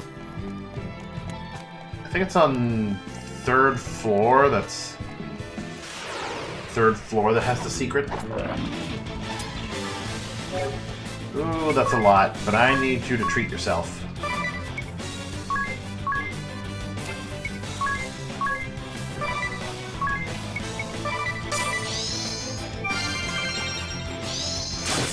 Ow.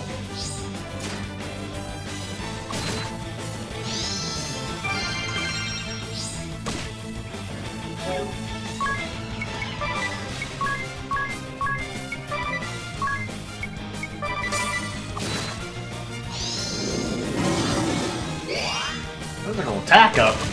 Boo. Ow.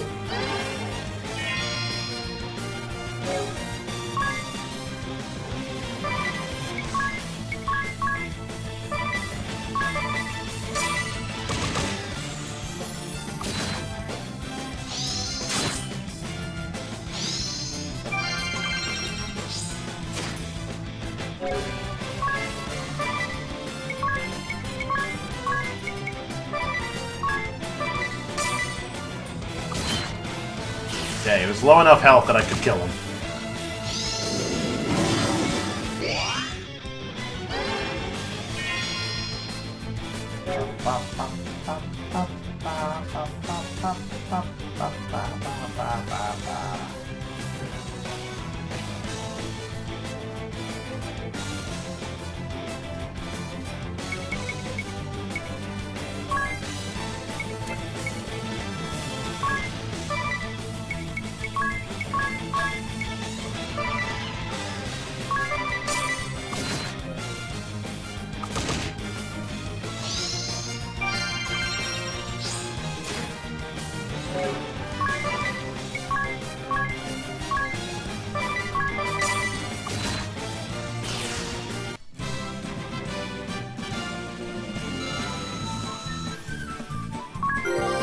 Tiz gained a level. These guys hurt.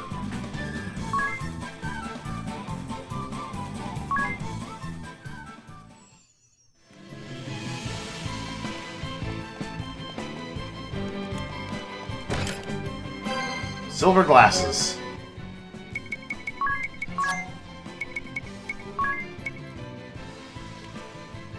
Misshapen glasses that nullify blind.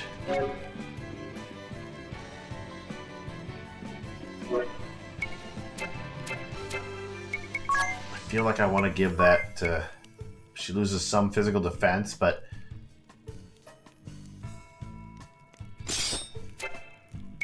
Right now, I want to give that physical defense to Ring-a-Bell.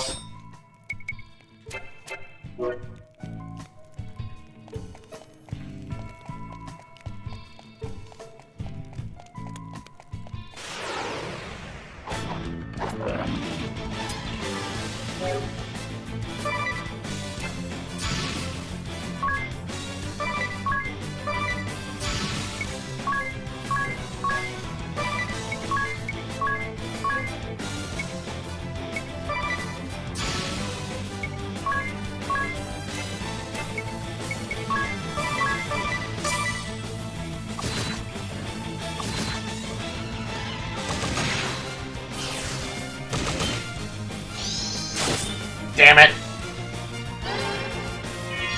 Not fast enough, Tiz.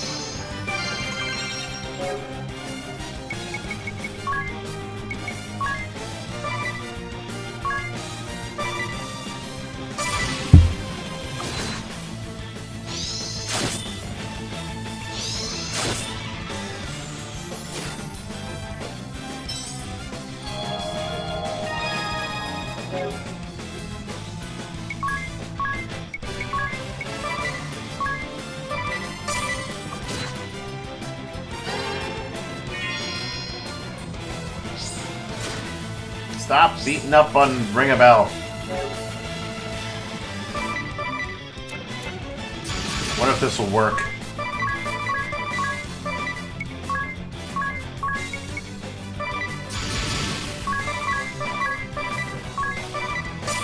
They both defaulted. God damn it.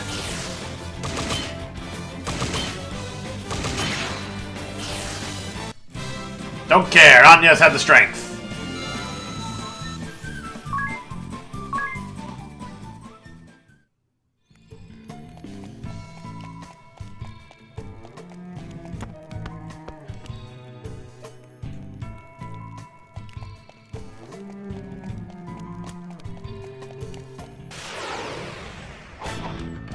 Enemy gets 1 BP. Boo.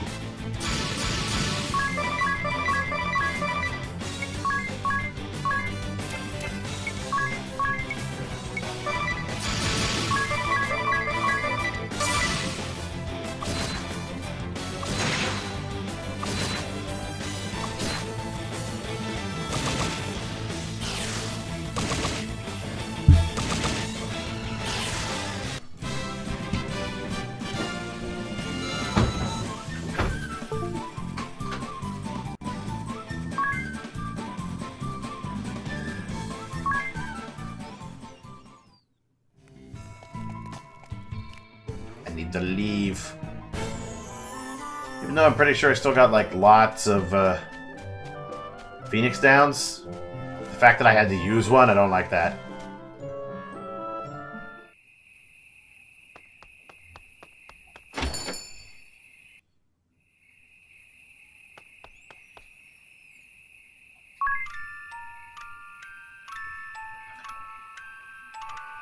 And I think I need to buy some equipment for Ring a Bell.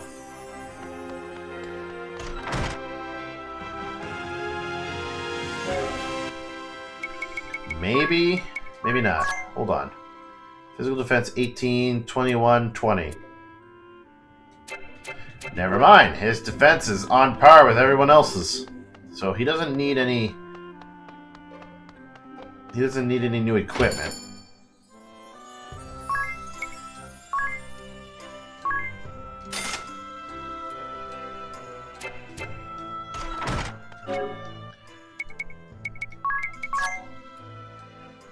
B with a spear.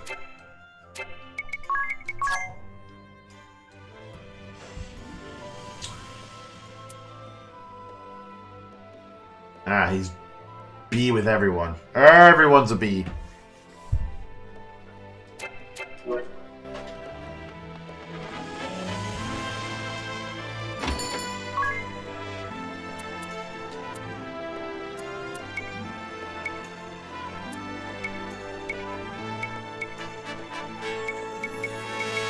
I mean, I could give Ring a Bell a dagger so he'd hit more often, but he hits just as often as Agnes.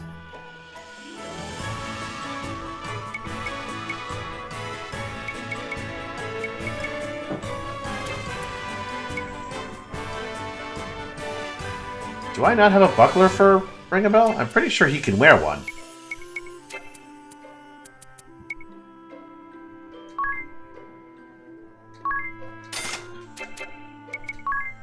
Right? You're able to wear a buckler with a... You could also have a dagger.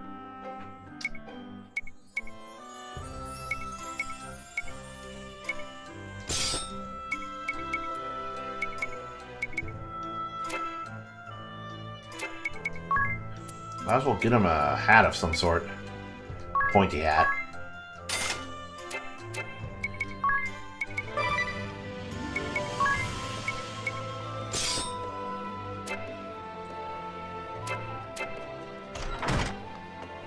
There we go.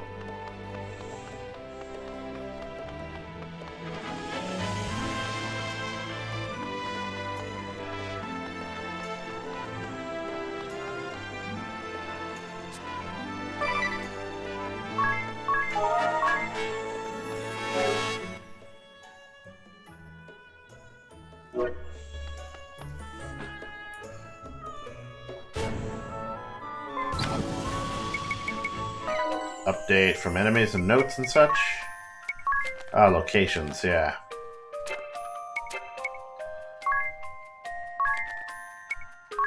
New accessory? What do we get? Oh, silver glasses, right. Glasses with a thick, awkward-looking silver frame. The silver in the frame reacts to things that harm vision to warn the wearer of danger. When worn, they protect against blind.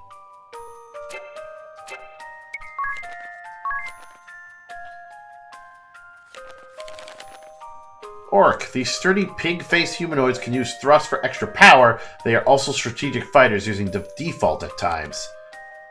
Orc leader. Highly intelligent as far as orcs go. This leader uses encourage to raise ally physical attack, and venomous stab to add poison effects to his attacks.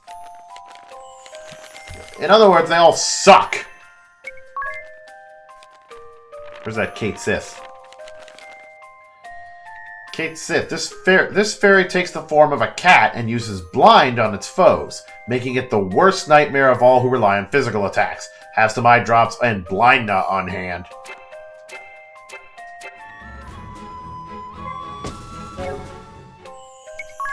I have blind nut, right? I do.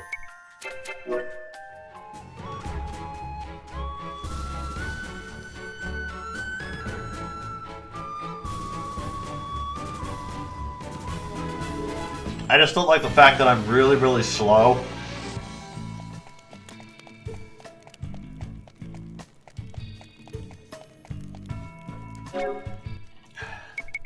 Ring a bell, are you, like, faster? What is your speed? 13? You are faster than me. And White Mage doesn't affect agility.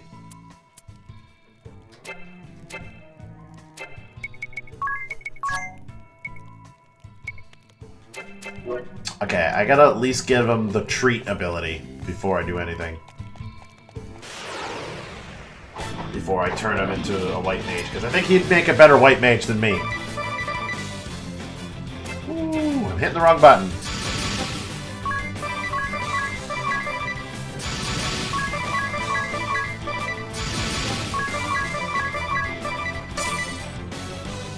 Punch, punch, punch, punch, punch, punch, punch, punch, dead. Go, go, go.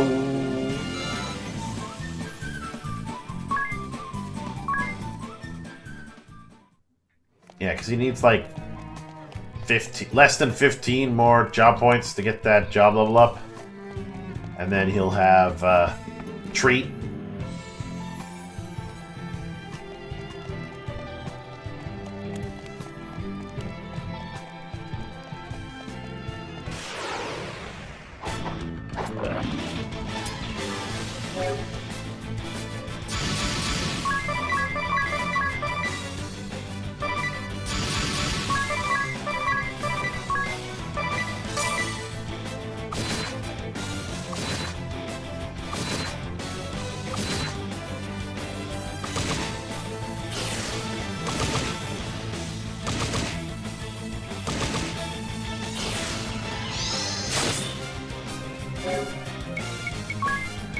Well, this ain't good.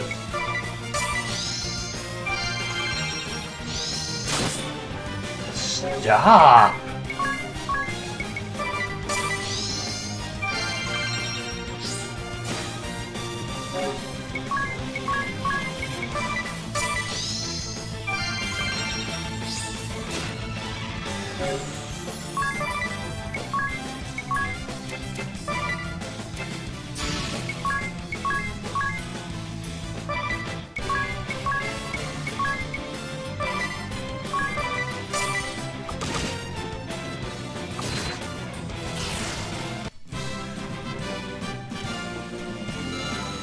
hoping I could have killed them all.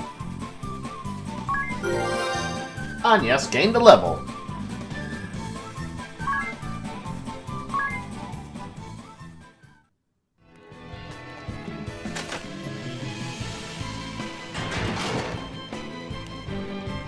And up over there should be the third floor, which should have the secret somewhere.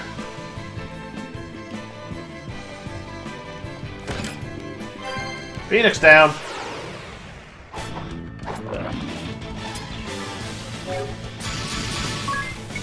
Alright, we gotta get rid of that orc leader, because he gonna be a pain in the butt.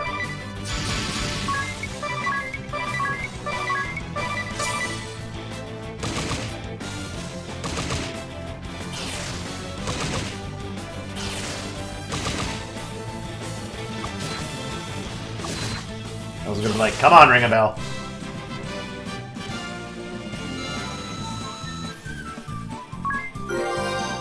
Ring a bell gained a level.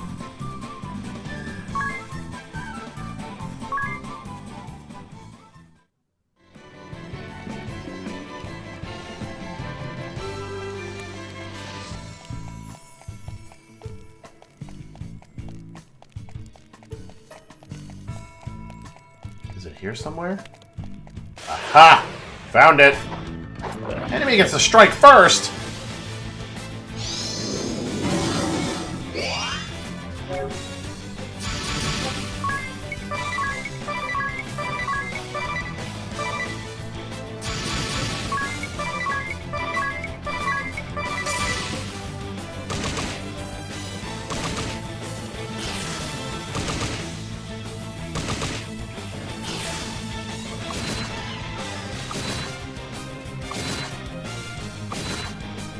Not enough. Ow.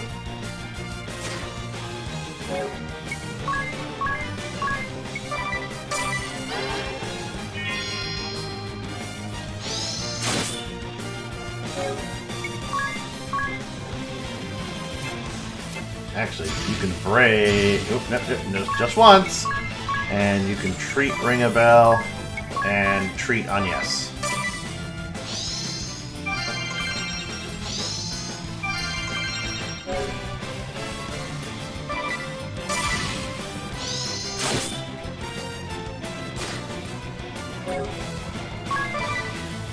Good thing he doesn't, like...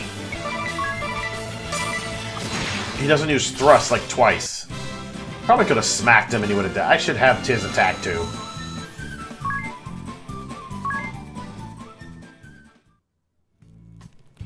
Oh, wait, that's the secret.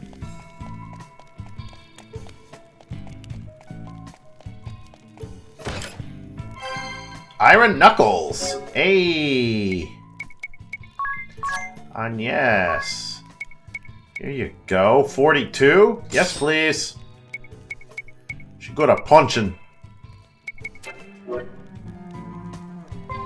And that means I also found the secret and got an ether.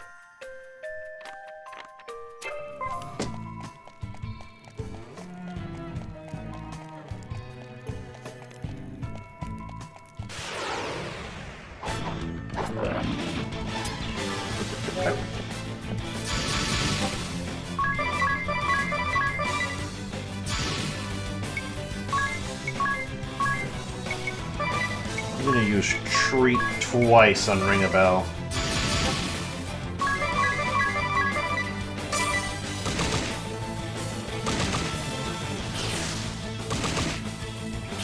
Yeah, gotta love her new fists.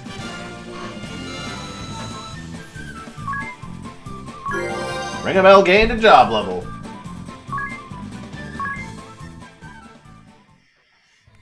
Alright, we can make some changes now. So, Ring a Bell, you're gonna be the white mage. We're gonna give you we'll give you Miscellany. Because I be slow. I be really slow. Yeah, Tiz be slow. Yeah, Ring a Bell is slightly faster than Tiz. So he's He's a better white mage. We'll put Tiz back to a freelancer. But we will give him white magic abilities. With the magic defense up.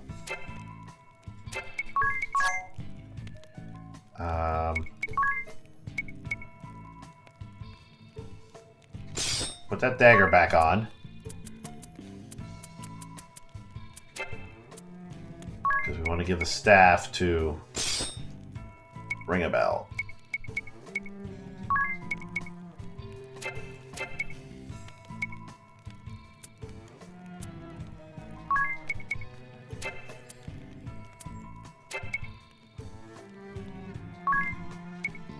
Let's remove the bronze bangle on you and give it to Ring a Bell for that HP boost, and the bronze bangle onto Tiz. So now Tiz just has way more defense.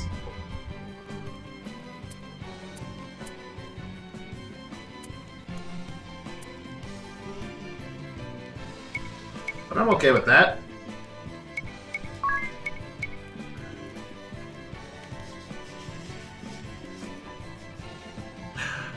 If I give you the spear, we'll see what happens.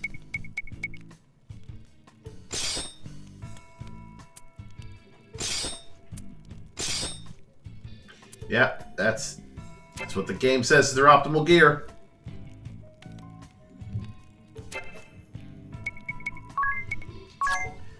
Tiz. We'll use Tiz's MP to heal us.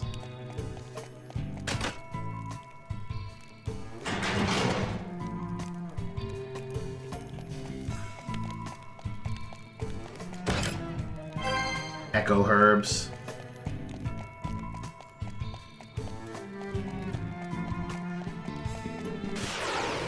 And having the dousing ability could actually also be good, because that'll tell me how many treasure chests there are.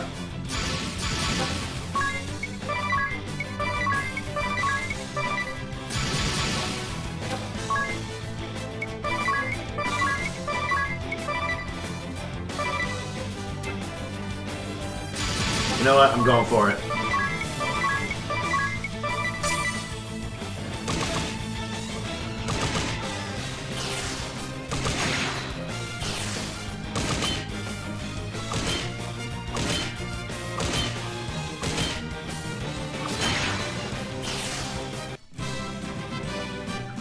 Yeah, probably not worth it for the white mage to attack. Probably worth it better for the white mage to just sit tight.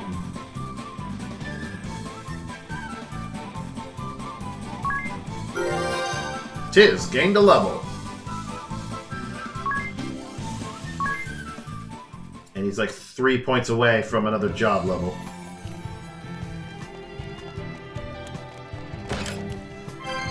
Wake up bell.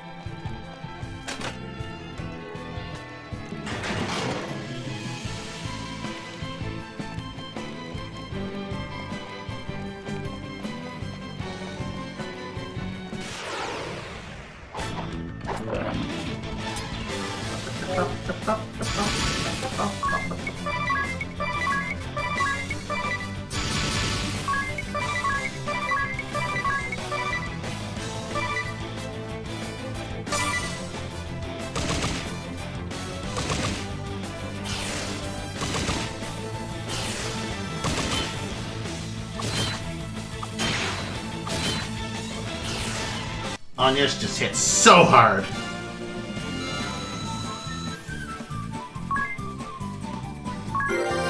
Tiz gained a job level. Learn Divining Rod.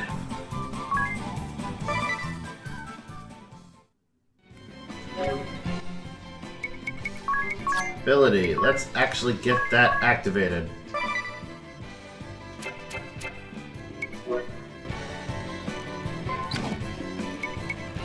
Ooh, we got lots of updates. Okay.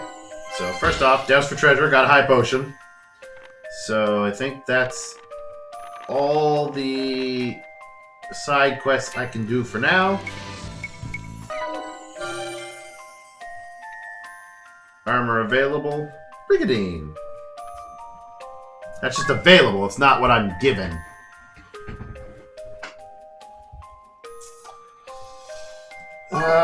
That's an hour. That'll take 3 hours. This will take 2 hours. I don't really have time. Maybe, we'll see.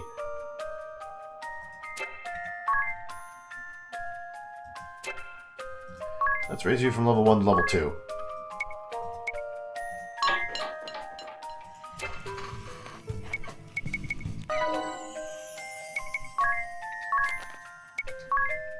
New weapons? Oh, I got the knuckles, the iron knuckle. An iron weapon worn on the hand to make punches more deadly. Its extremely short reach makes this a poor choice for anyone who has not yet mastered hand-to-hand combat.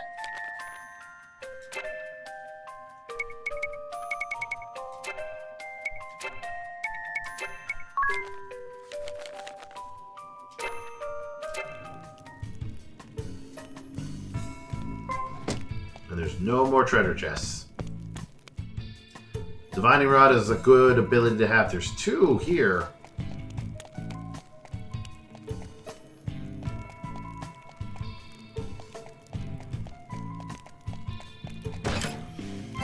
Potion. Yeah, definitely a good ability to have because it tells me how many treasure chests there are. So if in the event that I've wandered around an entire dungeon and I'm still missing a treasure chest, then that's kind of the hint that there's a secret treasure chest or secret passage.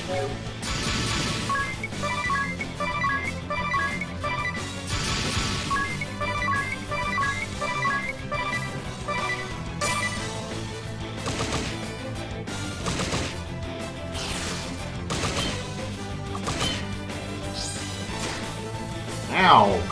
What made you so special that you got to go first?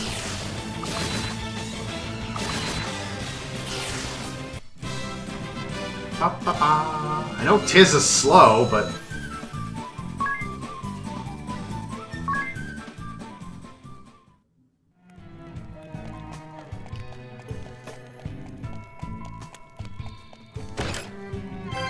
Mage Masher! Ooh! Is that better than Spear? It is. Hell yeah. Here you go, Tiz. Because, yeah, I could probably have given that to... Ooh, no. We'll let Tiz have it. So that puts him at half the damage.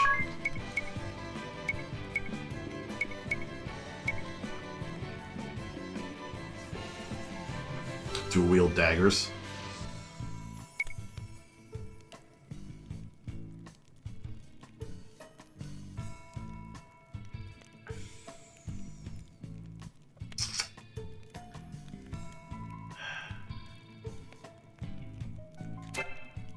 I think letting him have the single dagger, I think, is the better option here.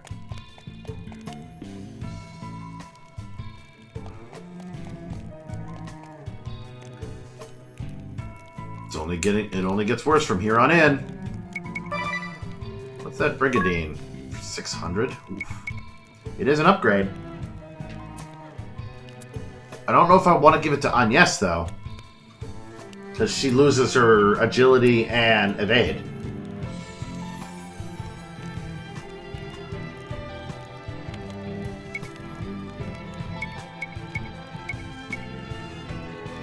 But it is an upgrade.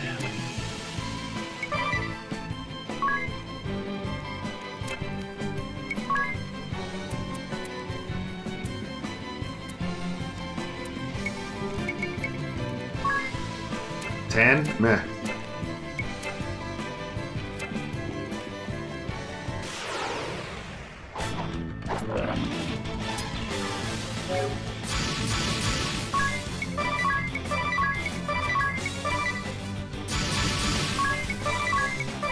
Look at you guys. You all get such wonderful PP. Are you going to be able to use it, though?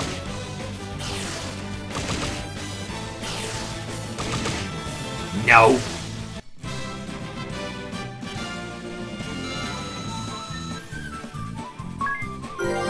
Agnes gained a level. That means she got faster?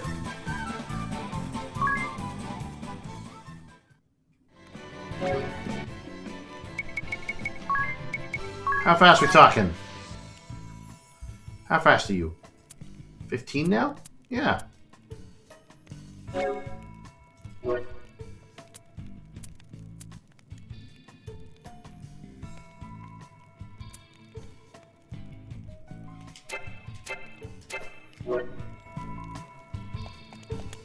Did I not save?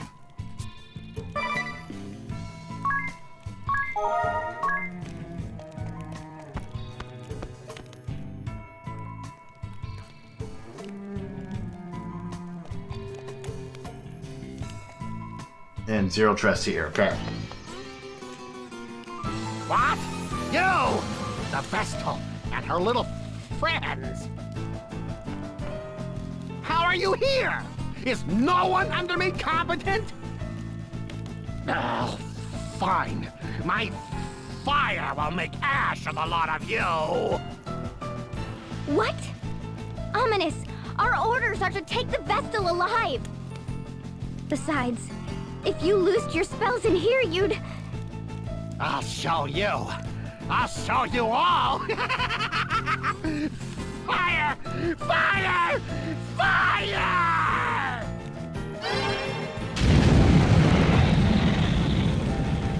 No! Ah! Killed his own His men. own people. Madness! This sort of indiscriminate slaughter cannot be allowed!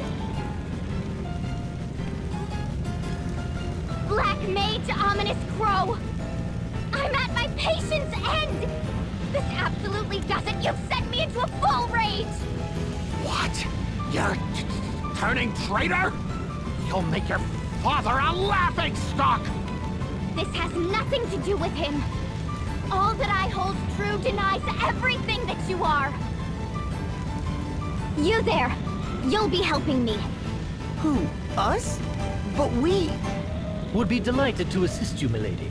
I'll see you victorious, or my name isn't Ringabell. But your name isn't Ring a Bell. Well, maybe not my real name, but certainly my... Anyway, what's in a name, really? Don't you agree, Edea? What? How did you... Enough. Conversation can wait. Ah, enough! No more! I'll not be made a fool any longer!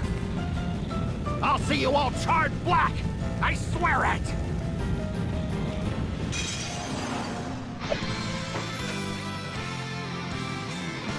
Just you? Aw, poor you. Okay, so Inner Alchemy Cure status alignment.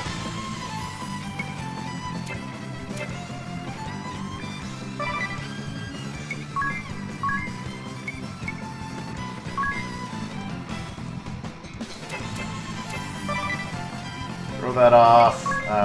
You can start doing some treatment. You got treat? No, you don't.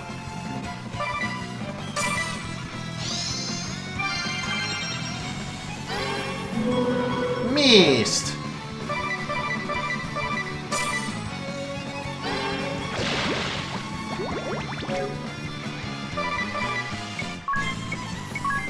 Can you poison the whole party? Nope.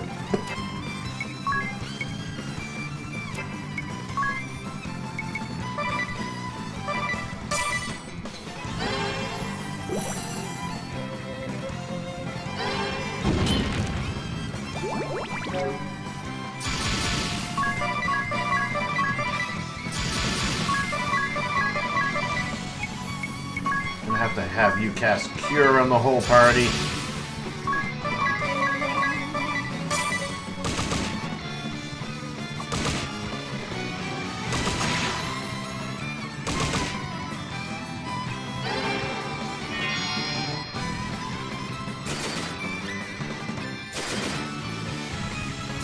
I doubt he could be silenced, but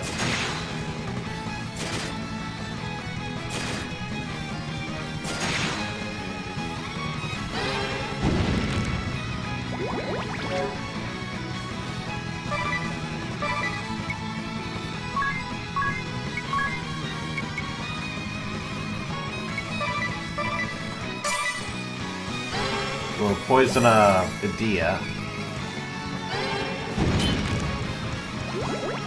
Eek.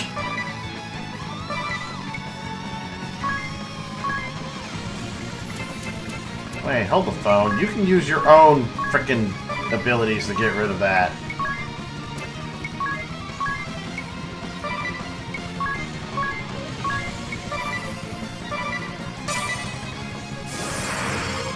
Poison gone.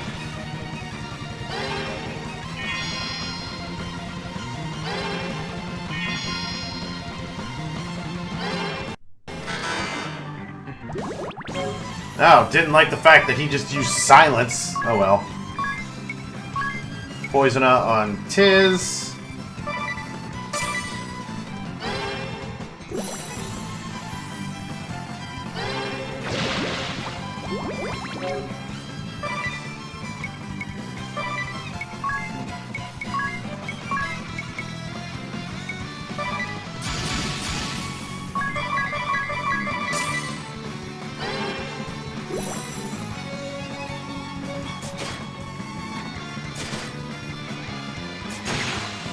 Nice hits, Edea. Oof.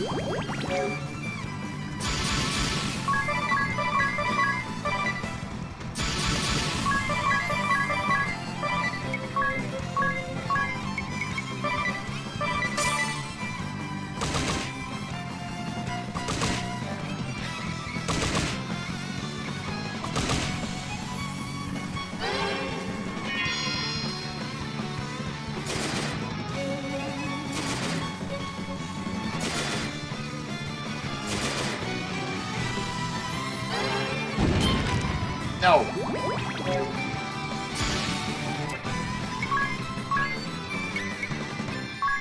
Let's see if I can hit him.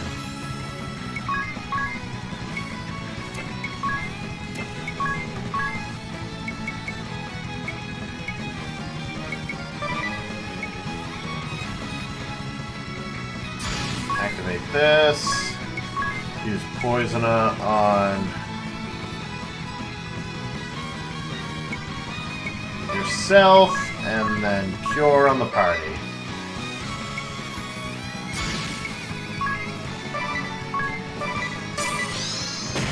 Got him!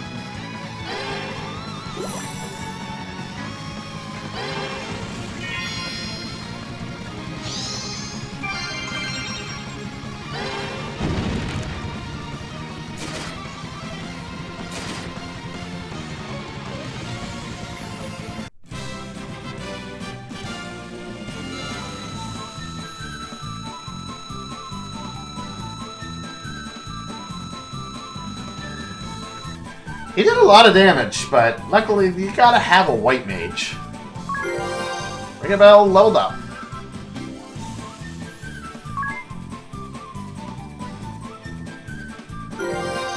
Tiz gained a level.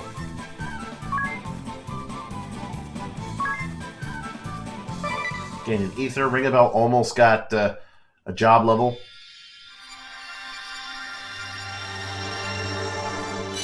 Got the Black Mage asterisk.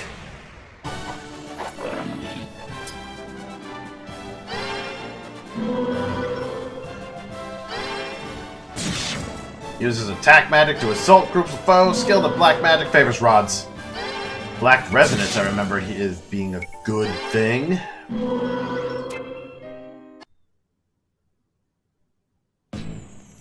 I've done it now. Treason is one of those tricky things to forgive. Still, I've no regrets. My conscience spoke and I followed it. Into the life of a deserter, it seems. I trust there's room in your little band for one more? Indeed.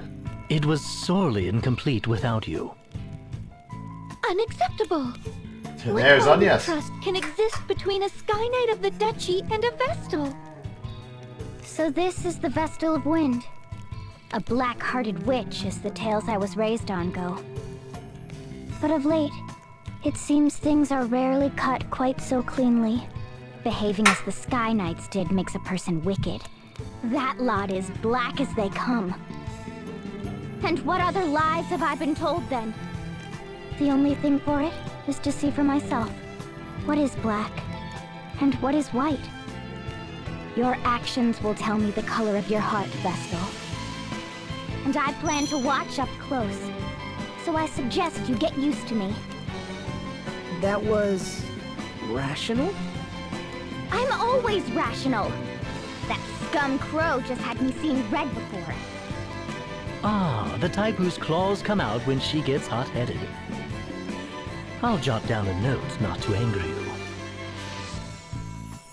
What do you make of them, Tiz? Can these two be trusted? They don't seem like bad people to me. Yes, but how a thing seems and how a thing truly is often differs. Hold a moment, Agnes. My journal offers a curious quote.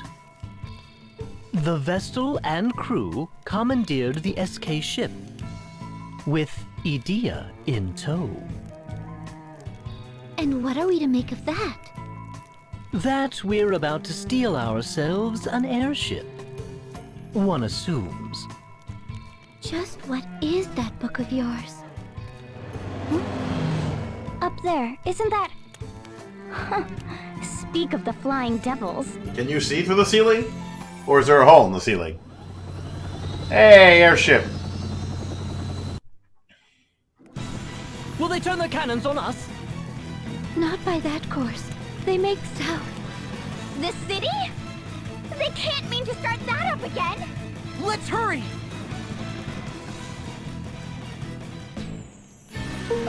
Edea joined the party. Talk of titles. So how should I address everyone from here on? Going by the look of it, I'm the youngest one here. Is it best if I stuck to Sir or Ma'am? Please, just Tiz. And Agnes for me, if you please. Really? Even though you're a Vestal, shouldn't it be like Lady Agnes or something? I would really rather you didn't. Besides, it's best we didn't go around shouting Vestal too loudly. Oh, right. Almost forgot she's a wanted woman. In that case, just Agnes is probably smartest. Thank you. Yes, that's certainly wise, especially considering the volume of our Edea's voice. What's wrong with my voice? You said her voice was gentle as a spring breeze before, ring a bell.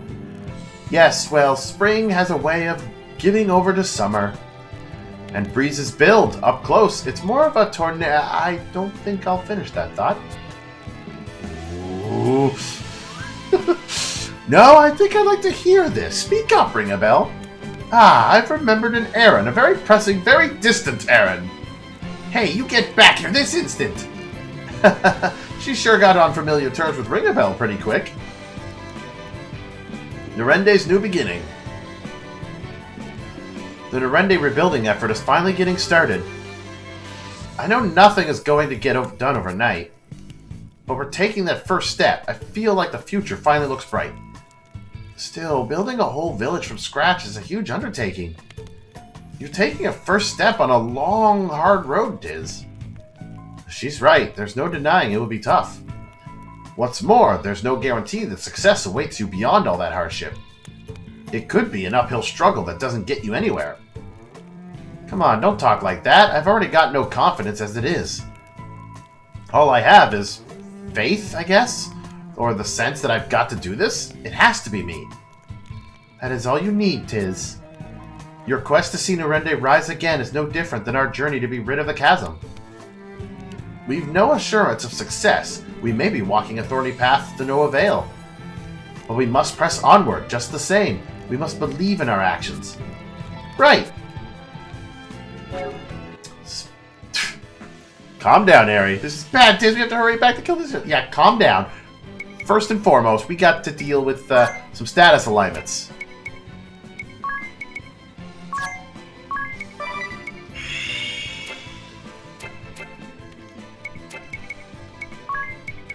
And some jobs. I do like her black mage outfit. Actually, hold on. What is your status? What are you more suited for?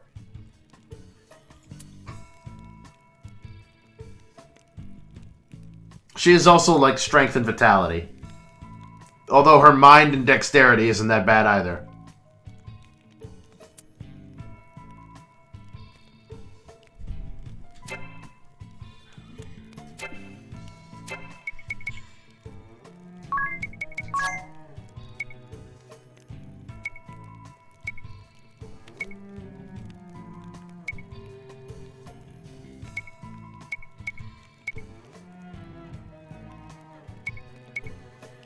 I could give her Monk too right now until I get other stuff.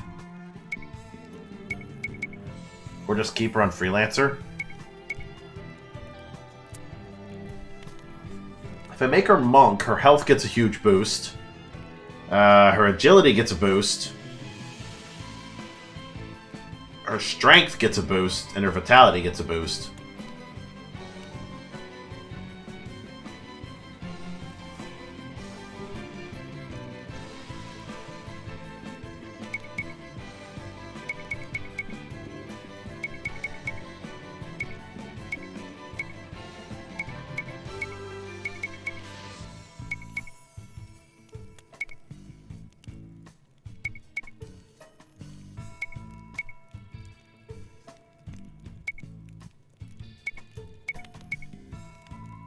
Having 2 monks in the party might be helpful. For now.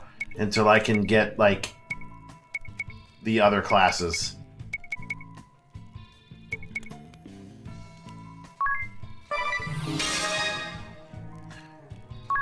We'll make her a monk. Maybe give her white magic too.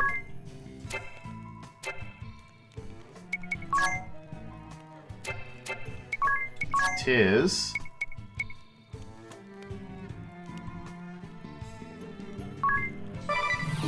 We'll change you to straight up black mage.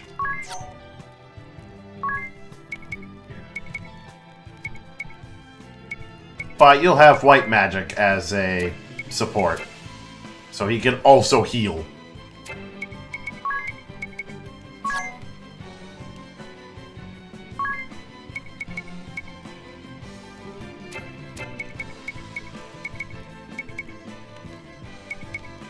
You telling me that Issei no Kame still does more damage than you punching?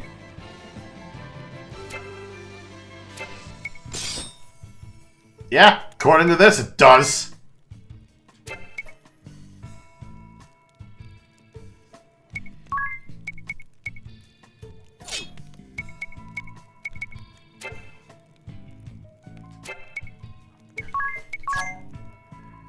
Still got the Mage Masher on. That's fine, I guess.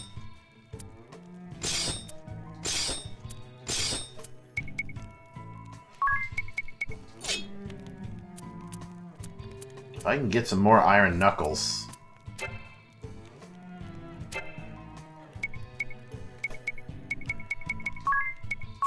So she'll act as like another healer.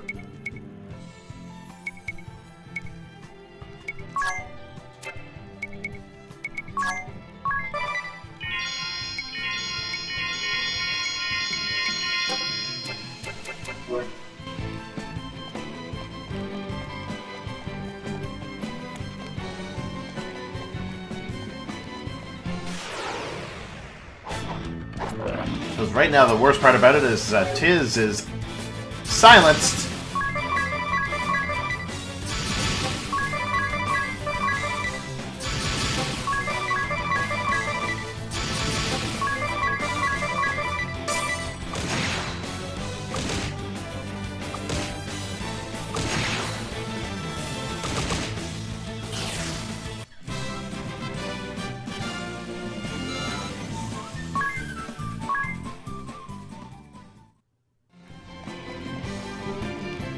Try to get those few job points for Ring a Bell so he gets a job level.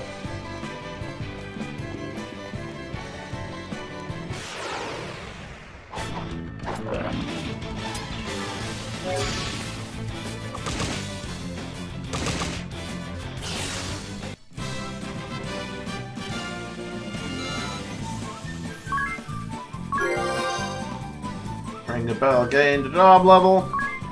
Magic defense up. Does he have any abilities yet? Nope. So guess what? He's raising his magic defense. Should have had that equipped to Tiz.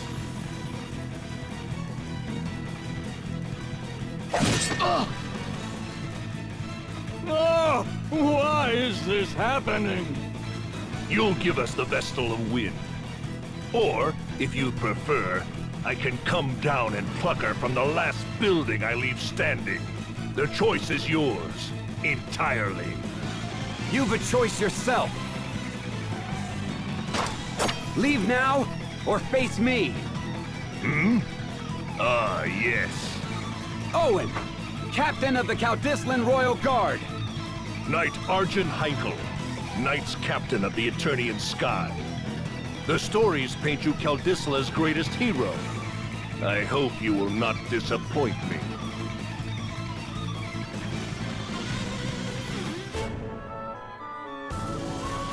And fight!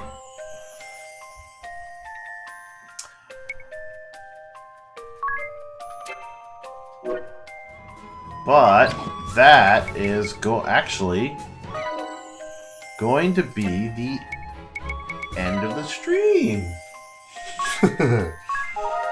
What will happen? Who knows?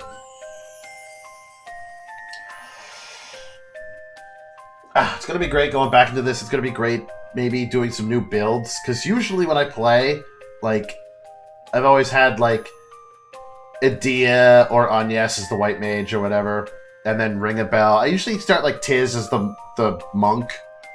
Ring a Bell's the black mage. Edea's the white mage. And then Agnes kind of, like, a side secondary attacker. With, like, low defense or something. So I'm still doing that with Agnes. She's still going to be my secondary attacker, but I'm trying to also make it so that Edea is also a physical attacker. And then have Tiz and Ring a Bell to use the magic. Tiz's stats are not suited for magic whatsoever.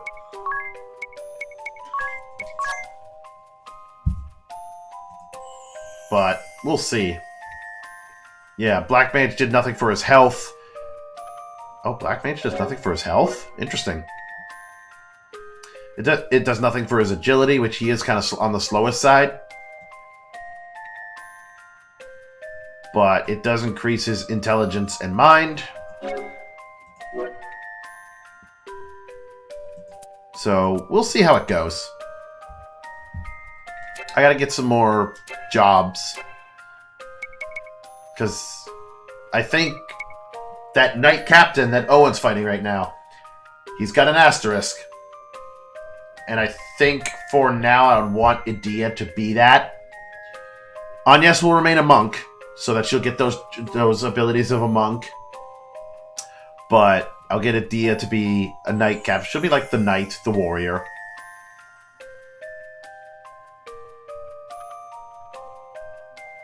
Yeah, I think that's what I'll do. And then Tiz and Ring a Bell will keep to the more magic-oriented jobs. And then we'll see how it goes. Alright, so, as I said, that's going to end things here. I gotta go to bed, maybe get a snack before I head to bed. But I'm basically going to bed and then we'll wake up and stream again.